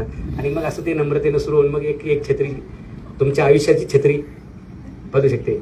नम्रता हा गुण त्यातून शिकून घ्या. हां, आता काही कॉलेजला परत जाऊ नका. ते गेले, ते कॉलेज पडलं तुमचं, ते इमारत पडली, सगळे झाले. आयुष्यामध्ये वेळेच तर गणित चुकलं. हां, मला ते सांगायचं होतं, लग्नाचा विषय राहिला बरं का साहेब. मी असं थोडंसं हसत खेळत सांगत असतो बरं का, कारण कसं आहे, यांना जर तत्वज्ञान सांगायला गेलं ना तर हे मोबाईल चालू करतील लगेच. ह्यांनी मोबाईल चालू करू नये याची मी काळजी घेतोय, आणि हाच आनंद आयुष्यात बरं का. मी जोपर्यंत गाडीत बसत नाही ना, मी मोबाईल बघा तिथं बंद करून ठेवलेला आहे. माणसं समोर असली मी मोबाईल घेत नाही. माझ्यासाठी माणसं महत्वाची असतात. आपण काय करतो, समोर माणूस बसलेला आहे आणि आपण मोबाईलमध्ये असतो. हॉटेलमध्ये जेवायला गेले ना तरी चारही माणसं, आई फेसबुकवरती, बाप युट्यूबवरती, मुलगी व्हॉट्सअपवरती, आणि पोरगं तर इंस्टाग्रामला गॅरंटेड. आणि इंस्टाग्रामला का असतं ते तुम्हाला माहिती आहे. इंस्टाग्रामला काय असतं? स्वर्ग तुम्ही बघितला नसेल, इंस्टाग्राम बघून घ्या. नुसतं इंस्टाग्राम ओपन केलं रे केलं की काय तुम्हाला सांगू, एवढ्या म्हणजे मेनका, उर्वशी, रंभा, हा, या फिक्या पडतील, एवढ्या तिथं पुरींचा सुळसुळाट. आणि इंस्टाग्राम चालायचं तेवढंच कारण आहे बरं का, की तिथं सगळे लोक कोणी गाणं म्हणतंय, कोणी उड्या मारतंय, कोणी काय दाखवतंय, कोणी काय दाखवतंय, कोण काय बघतंय. अरे अरे अरे, लक्षात घ्या, दाढी वाढवून, केस वाढवून, लाईक्स वाढवून आपलं आयुष्य बदलेल की नाही याचं चिंतन करायला पाहिजे. बरं का साहेब, माफ करा, तुम्ही दाढी वाढवता नाही, तुम्ही पर्सनल घेताल. तुमचं काय? ते मोबाईल व्यसनमुक्ती पुस्तक जे मी कशा अर्पणा त्यांना दिलेलं दाखवलं, त्याच्यामध्ये स्टीव्ह जॉबची 2 वाक्य आहेत. एकच वाक्य मी 2दा लिहिलंय, एकच वाक्य रिपीट लिहिलंय. काय लिहिलंय? स्टीव्ह जॉबने मरताना त्याच्या मुलाला टाइम मॅनेजमेंटचं एक सूत्र सांगितलंय, आयुष्याचं मॅनेजमेंटचं एक सूत्र सांगितलंय. ते वाक्य तुम्ही घरी जाऊन आपल्या जिथं आपण आरशात बघतो ना तिथं लिहा, आपल्या दरवाजावर लिहा, जी गोष्ट समोर सारखी येते तिथं ते वाक्य लिहा. मरताना स्टीव्ह जॉबने आपल्या मुलाला सांगितलं, ज्यावेळी त्याला कळलं की आपल्याला कॅन्सर झालाय आणि आपण 6 महिन्यात मरणार आहे. साहेब, मोबाईलच्या रेडिएशनमुळे मेलेला स्टीव्ह जॉब आहे. तो संशोधन करत होता, ऍपल कंपनी बनवत होता, म्हणून त्याला रेडिएशन झालं, मान्य आहे. त्यांनी 1.25 कोटीची संपत्ती उभी केली, जगाला ऍपलचा मोबाईल दिला, ही गोष्ट खरी आहे. पण तो त्याच्यात संपला आणि तसा मोबाईल घेऊन आपण विनाकारण सारखं घेऊन फिरतोय. ऍक्च्युली तो फक्त कामाच्या वेळी तुमच्या सोबत पाहिजे, एरवी तो बंद पाहिजे. आणि त्याच्यातही आपण काय करतो, वरच्या खिशात ठेवतो आणि खिसा डाव्या बाजूला असतो आणि डाव्या बाजूला आपलं हृदय असतं. आणि म्हणून आता अटॅकचं जे प्रमाण वाढले साहेब, त्यात मोबाईलचं सुद्धा कॉन्ट्रिब्युशन जास्त आहे. तुम्हाला जे अचानक बातमी येते ना, तो राजू श्रीवास्तव, त्याचं ते प्रॉब्लेम झालं, किंवा रस्त्याने एखादी गाडी जाते आणि अचानक एसटी ड्रायव्हरचं कंट्रोल सुटते, त्याला अटॅक येतो, ती गाडी कुठतरी शेतामध्ये पार्क करावं लागते. हे अचानक अटॅक येण्याचं कारण काय? तर ते जे रेडिएशन जे सतत आहे, छातीला पण रेडिएशन येतं, मेंदूला पण रेडिएशन येतं. बरेचसे लोक ते कानात हे घालून फिरतात. म्हणजे असा माणूस रस्त्याने जाताना दिसला ना, 2-4 वेळा कन्फ्युज झालो, त्याला म्हणजे आपल्याशी बोलतोय काय, ते आपल्याला हार्दित करतोय काय, तर ते त्याच मूडमध्ये पुढे गेलो. नंतर कळलं की अरे याच्या कानात काहीतरी आहे आणि त्या कानातल्या माणसाशी बोलतोय. आणि ते बर्ड्स लावतात ना, बर्ड्स, एक 3 वर्षानंतर, 3 वर्षात साहेब, कानाचा जे वरचा भाग येतो तिथे एक हाड आहे, ज्याच्यामुळे आपलं हे कान फंक्शन करतो. ते हाड ठिसूळ होतो आणि त्याचा तुकडा पडतो आणि त्याची सर्जरी होत नाही.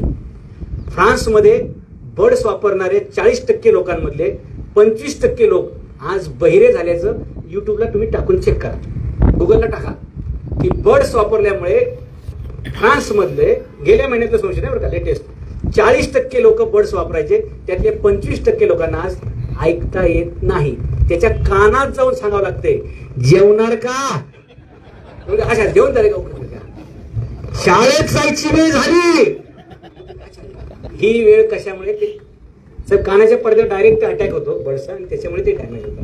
आपण जे स्क्रीन बघतो ना, ते स्क्रीन बघितल्यामुळे आपले डोळे थकतात आणि आपली शरीरातली 25% ऊर्जा ही फक्त डोळ्यातून जात असते. म्हणून पूर्वीचे लोक जे जंगलात बसायचे, झाडाखाली बसायचे, हिमालयात तपस्या करणं म्हणजे काय, तर डोळे बंद ठेवणं. आणि डोळे बंद ठेवणं म्हणजे तुमची ऊर्जा वाचवणं. आणि जेवढा वेळ तुमचे डोळे उघडे तेवढी तुमची ऊर्जा जाते आणि ती गेलेली ऊर्जा परत यावी याच्यासाठी निसर्ग आपल्याला संध्याकाळ झाली की पेंग आणतो.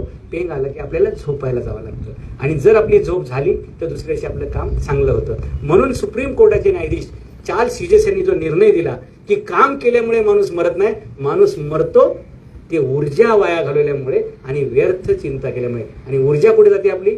कानाची ऊर्जा जाते, डोळ्याची ऊर्जा जाते, बोलण्याची ऊर्जा जाते, हाताची ऊर्जा जाते. साहेब, लोक आमचे कोल्हापूरचे, जयसिंगपूरचे गिरीश जाधव म्हणून होते, भरपूर शस्त्र होती त्यांच्याकडे. तर त्यांचा पुतण्या जर भाजी आणायला गेला जयसिंगपूरच्या बाजारात तर त्याची बायको गॅलरीत उभी राहायची, तो परत येसपर्यंत, घरी येसपर्यंत उभी राहायची. मी म्हणलं, गिरीशराव काय प्रॉब्लेम असायचा? म्हणलं त्याचं काय बाहेर, म्हणले काय नाही, ते कम्प्युटर इंजिनियर आहे, दिवसभर कोडिंग करत असते, असं काय ते चालूच असते, कुठे गेले ते असं चालू, म्हणजे भाज्या नाही गेले ते चालूच असं, चालूच असं. तर ते परत येताना की नाही, ते सरळ गावाच्या बाहेर जायचं, त्याला लक्षात येत नाही की आपल्या घर इथं आहे आणि ते पुढे निघून जायचं. तर ते जाताना ही वरून आवाज यायची, रवी, ए रवी, इथं इकडे आपल्या घरी, मग ते वर बघायचं, इथं घरी का आपलं, मग ते घरी यायचं. हे कशामुळे? तर त्याच्या डोक्यात काय, ते स्क्रीन आणि स्क्रीनवरती हे सगळं चाललेलं आहे. आणि हे चित्र तुम्हाला आज बारामतीत सुद्धा हजारो लोकांना दिसेल की हे नुसतं घरून बाहेर पडलं, दिशाविषय काय बघितली नाही, जे चालत सुटलं आणि नंतर कळलं महालक्ष्मी मोटर्स तर फलटण रोडवरती आहे, आपण पुण्याच्या रोडवर कुठे चाललोय. मग ते 11ला परत घरी महालक्ष्मी जायचे. हे प्रॉब्लेम आहे. टाइम मॅनेजमेंट का खराब होते? मोबाईलचा वापर, टीव्हीचा वापर, रात्री जागून जागून पिक्चर बघायची काय गरज आहे? लिहून घ्या. ते वाक्य पण तुम्हाला सांगेल ना, ते लिहायचे, त्याच्यावर हे वाक्य सांगतो. आणि किती वेळ लिहितो? तर मी ते घरा वापरत नाही. सर कितीला मी सुरू केलं तर आणि ते बरं का, हे सोजवळ घराण्यातली लोक आहेत म्हणून ते मला थांब म्हणत नाहीत आणि मी त्याचा गैरफायदा घेत चालले. खरे की नाही? असं पॉझिटिव्ह कसं काढायचं ते असं काढायचं.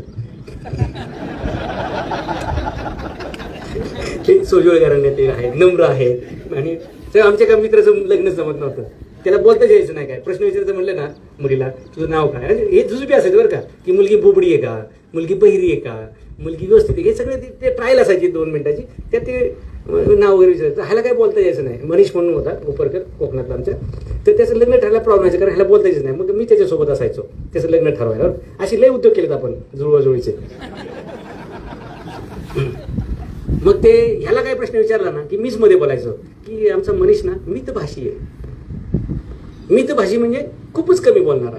आणि मग मी मितभाषी असण्याचे फायदे सांगायचे 2 मिनिटं, बाकीचं लांबच. मितभाषी असल्यामुळे काय ह्यांचा संसार सुखाचा होईल, हा काय जास्त प्रश्न विचारणार नाही, ही जरी रागवली तरी हा काय उत्तर देणार नाही, कारण हा आहे ना मितभाषी आहे. हा मितभाषी आहे असं होतं. आणि ठरलं ना त्याचं विचार का वकील मुलीवर लग्न ठरवून गेलो. असं काय करतात रुपाली परब म्हणून, त्याला बोलता येत नाही ना, मितभाषी म्हणायचं. लय बडबडे असेल ना तर आपण म्हणायचं नाही तो बडबडे आहे, हा खूप बोलका आहे बरं का. आणि ह्याच्या मनात काय राहत नाही. सगळ्या माणसांची मन मोकळेपणाने गप्पा मारतो.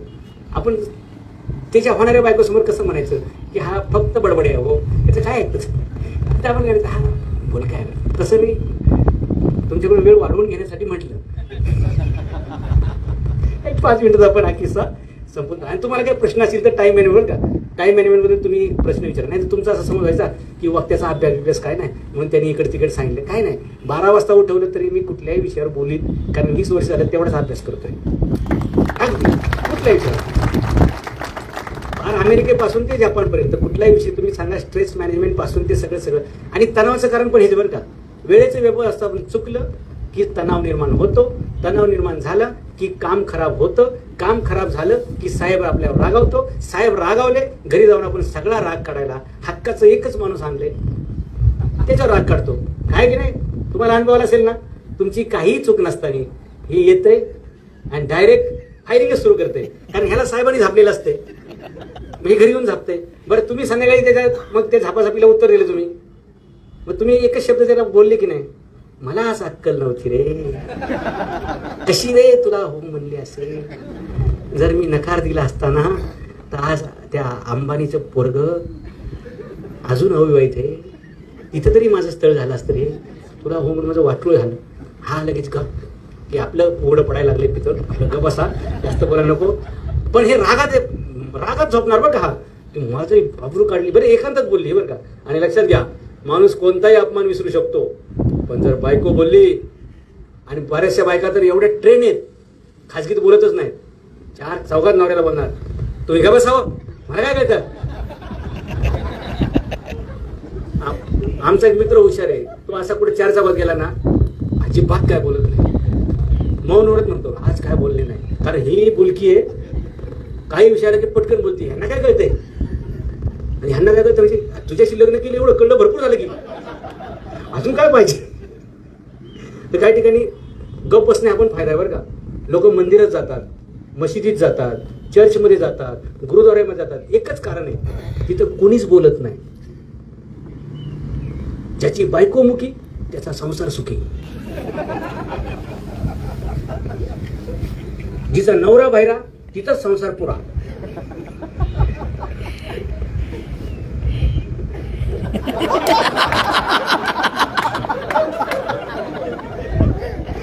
काय माझी माणसं कुठून कुठून बातमी काढतात. काय वहिनीला निरोप सांगा की तुमचं इत्यंभूत वर्णन करणारा माणूस आज साहेबांनी बोलवला होता.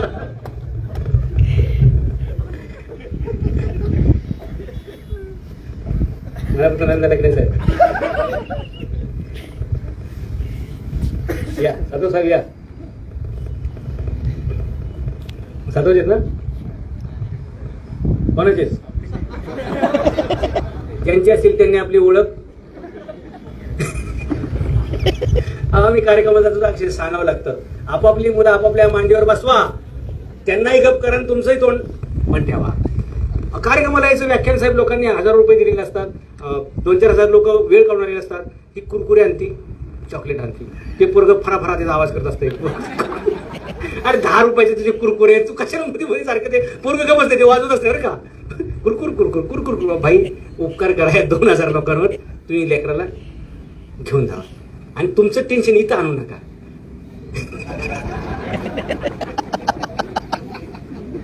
कळलं का टेन्शन म्हणजे काय?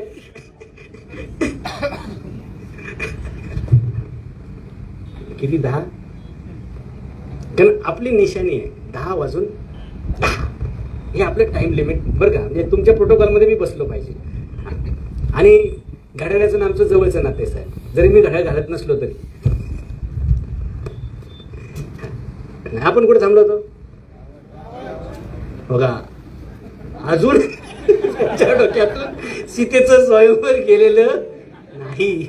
किती लोकांचं लग्न बाकी आहे? हात वर करा. किती लोकांचं लग्न बाकी आहे? ठीक आहे. 2030 ला वधूवर मेळावा घेणार आहे. शिल्लक राहिलात त्या स्वागत आहे. नसेल त्यांनी सांगितलेले कला वापरा आणि उरकून घ्या. त्याला काय म्हणतात? हा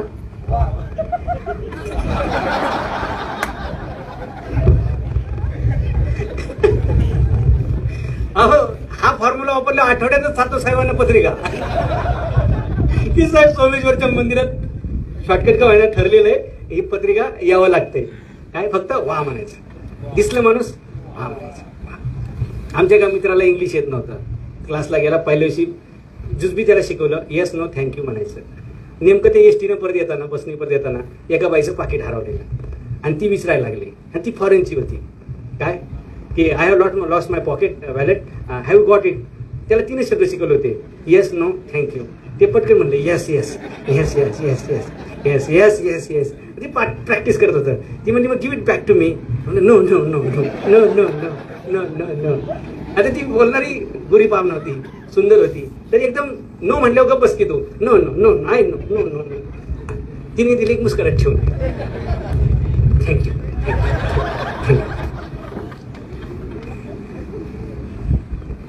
जेवढं ज्ञान असेल तेवढंच वापरायचं. म्हणजे जास्त बोलायचं नाही, फक्त सिच्युएशन बघून वावा म्हणा बरं का. नाहीतर फॉर्म्युला उलटा व्हायचा.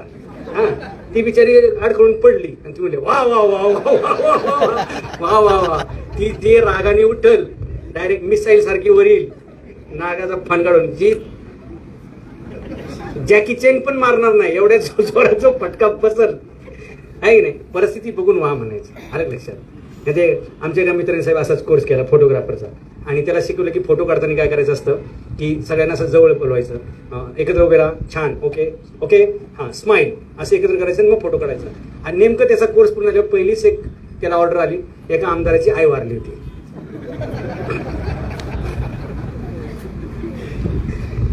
थिअरी झाली, प्रॅक्टिकल बाकी होतं. हे आमदाराच्या आईच्या त्या मैतीच्या कार्यक्रमाला गेलं. जसं शिकवलं तसंच बिचारं वागलं. त्यांची सगळे नातेवाईक आले, सगळे एकत्र या. यांना म्हटलं काहीतरी धार्मिक विधी असेल, फुलं बिलं हातात येईल, काय ते पाणी हे धरा, असं करा करा. त्यांना जवळ या, असं ओके, हां, स्माईल.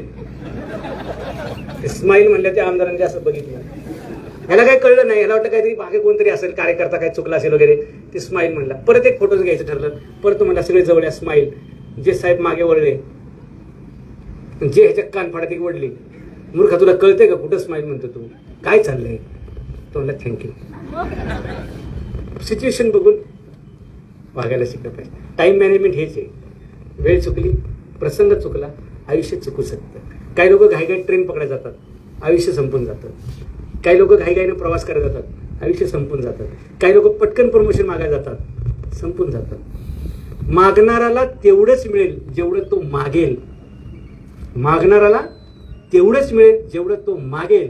न मागणाऱ्याला एवढं मिळतं की तो मोजू शकत नाही. उदाहरणं देईल तुम्हाला मी की न मागणाऱ्याला काय काय मिळतं. रामायणात ज्या ज्या लोकांचं कॉन्ट्रीब्युशन होतं त्या सगळ्यांनी रामाकडून काही ना काही बक्षीस घेतलं. कुणी राज्य घेतलं, कुणी सैन्य घेतलं, कुणी सोनं घेतलं, कुणी काय घेतलं. एक माणूस बाजूला असाच उभा होता, काहीच मागितलं नाही. आज जिथे जिथे रामाची मंदिर आहेत तिथे तिथे हनुमानाचा मूर्ती आहे. प्लस जगात भारतात सगळ्यात जास्त हनुमानाची मंदिर आहेत. रामापेक्षा पण जास्त मंदिरं हनुमानाची आहेत. बाकीच्यांनी आमदारकी खासदारकी मागितली, शरद पवारांनी काय मागितलं नाही. यशवंतराव चव्हाणांनी सगळ्या काँग्रेसच्या नेत्यांचा विरोध डावलून पवार साहेबांना पहिल्यांदा आमदारकी तिकीट दिली, त्यांना निवडून पण आणलं आणि पुढे 3 वेळा महाराष्ट्राचे 4 वेळा ते मुख्यमंत्री झाले. आणि ज्यांनी आमदारकी मागून मागून घेतली ते अजून मागच फिरतात. साहेब दुसरीकडे मिळेल का? हे काय मागणाऱ्याला तेवढंच मिळतं. ओके, म्हणून बऱ्याचदा न मागण्यामध्ये तुम्ही एखाद्या घरी जा फक्त त्यांनी चहा विचारला, नाही मी चहा वगैरे घेत नाही. मग त्यांना कॉफी नाही, मग सरबत नाही, मग ते हळूच काजू बदाम पिस्ता आनंद देते. ही किंमत कशामुळे वाढली तुमची? नाही म्हणायला शिका. आपल्याला नुसतं कोणी विचारावं चहा घेणार का? हो. कामगार बंधूंसाठी नाही म्हणायला शिका. नाही आज तुम्ही चहा नाश्ता सगळं घ्या, माझं काही बापाचं काही तर जात नाही पतच नाही. मलाही तुमच्यावर घ्यायची संधी मिळणार आहे. मी काय काळजी करू नका, मी तुमच्यातलाच आहे. जे तुमचं ते सांगचं काय लपवायचं काय. रामाचं सांगतो विषय आपला संपून टाकून 10 सीता अशी पुढे पुढे जात असते. ती बघते की सगळ्यांचं लक्ष माझ्याकडे, एकाचं लक्ष माझ्याकडे नाही. ते आपलेच ह्याच्यात आहे. ती बघते आणि राम काय ते धनुष्य उचलायच्या भानगडीत पडत नाही. ते म्हणतात आपण स्पर्धेत नाही. आणि साहेब ज्याचं कुठं स्पर्धेत नाव नसतं ना त्याचं सकाळी नाव डिक्लेअर होतं. आणि जे बिचार 5 वर्षापासून जाहिरात करत फिरतंय आपणच एका तासात कार्यक्रम कर नाव काढलं भाजप झालं. हे त्यांनी काही लक्ष दिलं नाही. शेवटी दशरथाला असं सांगावं लागलं की ये सभा में कोई क्षत्रिय नहीं है क्या जो धनुष्य उठा सके और तोड़ सके? क्या मेरी लड़की जिंदगी भर कुंवारी रहेगी? काय या क्षत्रिय सभेमध्ये कोणी राजकुमार राजा सेनापती असा नाही जो हे धनुष्य उचलेल आणि त्याची तो तोडेल आणि त्याच्यावर प्रतिष्ठा चढवेल? मला असं वाटतंय की ही पृथ्वी शौर्यविहीन झाली का काय आणि माझी मुलगी हवेत राहते का काय? आणि हे चॅलेंज आता असलं भाषण ऐकल्यानंतर लक्ष्मण का बसतोय तो. त्यापेक्षा कितलीच गरज जास्त असते. लग्न करायला कोण आलं? विश्वामित्रांनी कोणाला पाठवलं होतं लग्नाला? रामाला पाठवलं होतं. सोबत कोण गेलं? आपल्याला म्हणून तेव्हापासून सुप्तीला पाठवतात लग्न ठरायच्या अगोदरपासून. लक्ष्मण म्हणला दादा कळतंय का तुला? अरे अपन को चैलेंज, ये भरी सभा में कोई क्षत्रिय जिंदा नहीं. अपने को भैया ये बोल रहे, मिथिला वाले अयोध्या वाले को बोल रहे, दिखाओ इनको हम भी कुछ कम नहीं है. राम म्हणला ठीक आहे तसं काय मला इंटरेस्ट नाही, पण तू म्हणतोयस इज्जत का खेळ आहे, इज्जत का सवाल आहे, इज्जत दाव पे लगी आहे, दाखवतोच काहीतरी. असं एखाद्या आपण चढवलं नाही. आमदार तुम्हीच तात्या 7 कोरा करते स्वतः. तसं लक्ष्मणाने चॅलेंज दिलं. म्हणलं काय तो काय सांगते जनक राजा, एक पण क्षत्रिय नाही रे आपण. क्षत्रियाची मुलं ह्या ऋषीचे शिष्य आणि जगात आपण जाईल तिकडे विजय मिळवणारे दिग्विजयी माणसं. घरातली परंपरा काय आपण काय दादा हो तू पुढा. म्हणून तेव्हापासून दादाला पुढं करायची परंपरा आहे.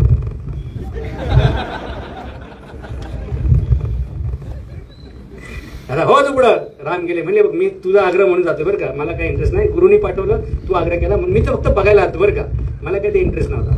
गेले सहज असं उचललं, उजव्या हाताने उचललं आणि असं उभं केलं आणि रस्सी लावसपर्यंत तुटलं. सगळ्या त्या राज दरबारामध्ये सगळ्यांनी टाळ्या वाजवल्या. वा वा वा वा वा छान छान छान झालं. आणि धनुष्य तुटलं, अट पूर्ण झाली, लग्न ठरलं. सीतेने त्याच्या गळ्यामध्ये माळ टाकली आणि दोघांचं लग्न झालं. Wait for your time. रावणाने पहिलाच हात मारायला गेला, अंगावरती धनुष्य पडलं. रामाने सगळ्यांचं होऊन दिलं. तुम्ही देखो तुमच्या नशिबात असेल तुम्ही बघून घ्या. जेव्हा माझ्याकडे मी ते बघून घेईन कसं करायचं. म्हणजे एवढ्या वेळामध्ये रामाने प्लॅनिंग केला. काय प्लॅनिंग केला?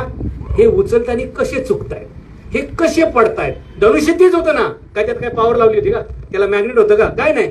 हे उचलताना कसे चुकतायत. हे जायचे प्रतिष्ठेसाठी उचलायला, हे जायचे ऍक्शन मारायला, हे जायचे शायनिंग मारायला. ऍक्च्युली उचललं नाही, फोकसच नाही हो. कामावर ज्याचं लक्ष आहे तोच धनुष्य उचलू शकतो, आणि जो धनुष्य उचलू शकतो तोच त्याच्यावर प्रत्यंच चढवू शकतो. हा रामायणाचा सिद्धांत, टाइम मॅनेजमेंटचं गणित आहे. पहिलंच बाकीच्यांना ट्रायल करू देत, मग त्याच्यातून शिकायला मिळतं. रामाने ते शिकलं. जे रावणाला 10 हाताने 20 हाताने उचलता आलं नाही ते रामाने एकाच हाताने उचललं. बघा मॅनेजमेंट कसं असेल. 20 हाताने जमलं नाही, एका हाताने जमलं. आणि झालं की नाही स्वयंवर. जनक राजा खुश झाला. म्हणला जर तू धनुष्य तोडू शकतो तर तुझे भाऊ सुद्धा त्याच ताकदीचे असणार याची मला खात्री आहे. मला माझ्या अजून 3 मुली आहेत. सीतेचं झालं. उर्वशी, अजून 2 होत्या बरं का.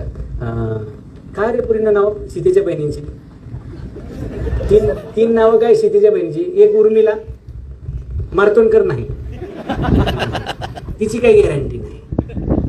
ती रिक्षावाल्यावर गेली. हा, तिचा नवरा रिक्षावाला आहे. आता तिनं त्याच्यात काय बघितलं ह्याच्यात मी काय बघणार नाही. आणखी काय बघितलं मला माहिती नाही. कुठं तो रिक्षावाला, ते काय करायचं. पण तो दाढीवाला होता हे लक्षात घ्या. हे महत्वाचा मुद्दा, त्याला दाढी होती. हा, ए पुरींनो सांगा की सीतेच्या 3 बहिणी बाकीच्या कोण? बघा, रामाला आदर्श मानणाऱ्या भारतातल्या जर स्त्रियांची ही परिस्थिती असेल तर राम परत येतील आणि डायरेक्ट शरयूमध्ये, म्हणजे शरयू टोयोटा नाही, शरयू नदीमध्ये प्रवेश करतील की ये क्या हो गया, मेरी सालियों का नाम इनको मालूम नहीं. घरी गेलो अभ्यास करा. धनुष्य रामाने उचललं, एकट्याने तोडलं. रामाचं लग्न ठरलं. त्याच मंडपात लक्ष्मणाचं पण ठरलं. अजून 2 मुली शिल्लक राहिल्या. जनक म्हणला तुमचे बाकीचे 2 भाऊ घेऊन या. तेव्हापासून आपल्याकडे एका मांडवात 2-2, 4-4 लग्न करायची पद्धत आहे. म्हणजे मला सांगा, जनक राजाचा खर्च किती वाचला? दशरथाचा खर्च किती वाचला? एकाच मांडवात 4 लग्न झाली, एकाच वेळी 4 लग्न झाली. यालाच टाइम मॅनेजमेंट म्हणतात की तुम्ही एका दिवसात 4 परफेक्ट कामं करू शकता. जर सुरुवातीचं काम, पहिल्या तासातलं काम जर परफेक्ट केलं, तुमचा कॉन्फिडन्स वाढेल, तुम्हाला प्रेरणा मिळेल आणि दिवसभर तुम्ही छानपैकी काम करतात. एक दिवस असा केला, रोज तुमचा तसाच जाईल आणि जसं तुमचा दिवस जातो तसंच तुमचं आयुष्य असतं. म्हणून विचार बदलूया. पहिले कामाची क्षमता वाढवूया, त्याची प्रायोरिटी ठरवूया. महत्वाचे काम तेवढंच करा. घरी गेल्यानंतर मोबाईल चालू करा. आता नाही, घरी गेल्यावर तुमच्या मोबाईलमध्ये जर 200 नंबर असतील तर लिहून घ्या. त्यातले 180 नंबर हे बोगस आहेत आणि तुम्ही फक्त प्रतिष्ठेसाठी तुमच्या मोबाईलमध्ये ऍड केल्यात. स्टेटस बघायला दुसऱ्याच्या घरात काय शिजतंय. ऍक्च्युली स्टेटसशी आपला संबंध नाही. आपलं स्टेटस आपण बघावं. तुमच्या आयुष्यात जेवढी अनवॉन्टेड लोक दिसत आहेत, पटापटा घरी गेले की त्यांची नावं मोबाईलमधून काढून टाका. जो गुड नाईट गुड मॉर्निंगचा मेसेज येईल त्याला ब्लॉक करून टाका. जे काम तुमचं नाही त्याला स्पष्ट नाही म्हणायला सांगा की मी व्हील जॉईन करतो, व्हीलचंच काम मी हे करतो. एकाच कामात परफेक्ट व्हा रे. आयुष्यात काहीच कमी पडणार नाही. एक काम जो माणूस करतो त्याचं आयुष्यात नाव होतं. राम दुसरं हत्यार चालवतात का? फक्त बाण. भीम फक्त गदा. अर्जुन फक्त धनुष्य. नकुल फक्त कुऱ्हाड. आणि परशुराम फक्त परशु. आणि युधिष्ठिर फक्त भाला. एक काम करो, नेक काम करो, जिंदगी में मालामाल हो जाएंगे. आणि लक्षात घ्या, जास्त काम केल्याचा एक परिणाम असा होतो, आपण साहेबांच्या नजरेत येतो, मॅनेजरच्या नजरेत येतो, जगाच्या नजरेत येतो आणि आपल्याला स्वतः केबिनमध्ये बोलवून विचारलं जातं की बाळा तुझा 18,000 पगार आहे, उद्यापासून तो 25,000 होणार आहे. हे कशामुळे होतं? नाही तर साहेबांना आपल्याला बोलावं लागतं, तुला 18,000 पगार देतोय, उद्यापासून 15च करतो. असं का? तर आपले गुण आपण उधळले की ते अंगाशी येतात. साहेबांच्या लक्षात असतंय कोणाला वाढवायचं आणि कोणाला घरी पाठवायचं. ठीक आहे, तुम्ही एवढं सगळं काम करा की महालक्ष्मी मोटर्समधून एक 4 व्हीलर तुम्हाला गिफ्ट मिळाली पाहिजे. असं तुम्ही काम करा. हे तुम्हाला ह्या वर्षीचं मी टार्गेट देतो. सुरतमधला एक माणूस आपल्या सगळ्या कर्मचाऱ्यांना दरवर्षी दिवाळीला 4 व्हीलर गाडी किंवा घर वगैरे देतो बरं का. सुरेशबाई म्हणून त्यांचं नाव आहे. आमच्या एका मित्राचे मित्र येतं. दरवर्षी गाडी किंवा घर वगैरे ते देतात. लक्षात घ्या, त्यांना विचारलं की तुम्ही एवढं बक्षीस कसं काय देता? ते म्हणले आमचा एक माणूस आहे ना 10 माणसाला सुद्धा पुरून उरेल एवढं काम ॲक्युरेट करतो. म्हणून माझ्या कंपनीचा नफा वाढतो आणि त्या नफ्यातून मी त्यांना देतो. म्हणून जर आपल्याला वाटतंय पगार वाढावा तर कंपनी वाढली पाहिजे. कंपनी वाढावी असं वाटत असेल तर आपलं आयुष्य वाढलं पाहिजे. आयुष्य वाढायचं असेल तर आपण चांगला आहार, चांगली झोप, चांगले विचार आणि जर चांगलं आयुष्य पाहिजे तर जास्त काम करायला शिकलं पाहिजे. इफेक्टिव्हली काम केलं ना खूप कमी वेळामध्ये काम होत असतं. ॲक्च्युली चार्ल्स शिवाजी म्हणतात ते दुसरं वाक्य पण खरं आहे की लोक व्यर्थ चिंता केल्यामुळे मरतात. आपल्याला चिंता कशाची माहिती आहे का? उद्या भारत पाकिस्तान युद्ध सुरू झालं तर आपलं काय आहे का सीमेवर कोण? आपला सातबारा वगैरे काय आहे का? नोटा बिटा आहेत का? नको त्या चिंता तुम्ही करणं सोडून द्या. आज जे तुमच्या हातात काम दिले तेवढंच तुम्ही काम करा आणि आयुष्यामध्ये आनंद द्या. एका माणसाची गाडी रस्त्यात बंद पडली, त्यांनी अनेक लोकांना हात दाखवला. आता काल परवा पण एकाने हात दाखवला बरं का, कुणी गाड्या थांबवल्या नाही. म्हणजे भारतामध्ये माणुसकी नावाची गोष्ट शिल्लक राहिली की नाही याच्यावर चिंतन व्हायला पाहिजे. गाडी बंद पडली, अनेक लोकांना हात दाखवला, कोणी थांबलं नाही. शेवटी एक गाडी थांबली आणि तो माणूस म्हणला मी तुम्हाला काही मदत करू का? ते म्हणले हो माझी गाडी चालवत नाही बघा. त्यांनी बोनेट उघडलं छानपैकी. म्हणले काम करा, हातोडी द्या. हातोडी दिली. म्हणले एक काम करा, हे करा ते करा. एक हातोडी अशी मारली. म्हणजे स्टार्ट करा. झाली ना स्टार्ट? तुम्हाला आता बंद करा. तुम्हाला आता स्टार्ट झाली, आता बंद कशाला करायला सांगतो? जाऊ दे ना मला घरी. तुम्हाला नाही नाही असं नसतं. माझं मानधन कोण देणार? माझे चार्जेस कोण देणार? तुम्ही आले फक्त कार्ड दाखवलं, आमची गाडी सर्व्हिसिंग करून द्या, हां ऑइलिंग विलिंग करून द्या, असं कुठं असतं का? हां पवार आडनावाचं कार्ड बघितलं तरी सातवांनी सोडलं नाही पाहिजे. सर्व्हिसिंगचे चार्ज घेतलेच पाहिजे. हां 2-4 लोक साहेब एक्सेप्शन सोडू आपण की जे आपले संबंधित असतील ते. पण बाकी मग कुणी इंदापूर नाही, कुणी भिगून न, माझं आडनाव पवार आहे. अरे पवार आडनाव असून काय होते तेव्हा? तू बारामतीचा पाहिजे ना. तर ती गाडी बंद कर. म्हणजे माझे 500 रुपये फी झाली. म्हणजे 500 रुपये?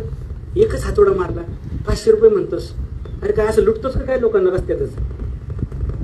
तो नाही लुटत बिटत नाही, हे माझं चार्जेस आहेत आणि 500 रुपये द्यावे लागते. तो माणूस भांडायला लागला, एकच हातोडी मारली राव 500 रुपये मागतो, असं कुठं असतंय का? तर नाही 500 रुपये. मग त्याने कशी तरी जबरदस्ती काढून द्यायला लागला आणि त्याने हातात घेतले. तो म्हणला तुमचं बरोबर आहे, 500 रुपये फी जरा जास्तच होती. खरं तर फी माझी 1 रुपया आहे. तू जे म्हणतोयस ना हातोडा मारला एकच, त्याची फी 1 रुपया आहे. पण तो हातोडा कुठल्या अँगलमध्ये मारायचा, किती स्पीडनं मारायचा, अचूक कसा बसला पाहिजे जेणेकरून इंजिन स्टार्ट होईल, हे शिकायला मी 30 वर्षे घालवलेत रे. हातोडा मारायचा 1 रुपया, पण तो कसा मारायचा ह्याचे 499 रुपये, असे 500 रुपये माझी ती फी झालेली आहे. तो म्हणला by the way what is your name? एवढं चांगलं काम करणारा, एवढं चांगलं बोलणारा, तुझं नाव काय? तो म्हणला my name is Henry Ford and this car belongs to my company. Thank you.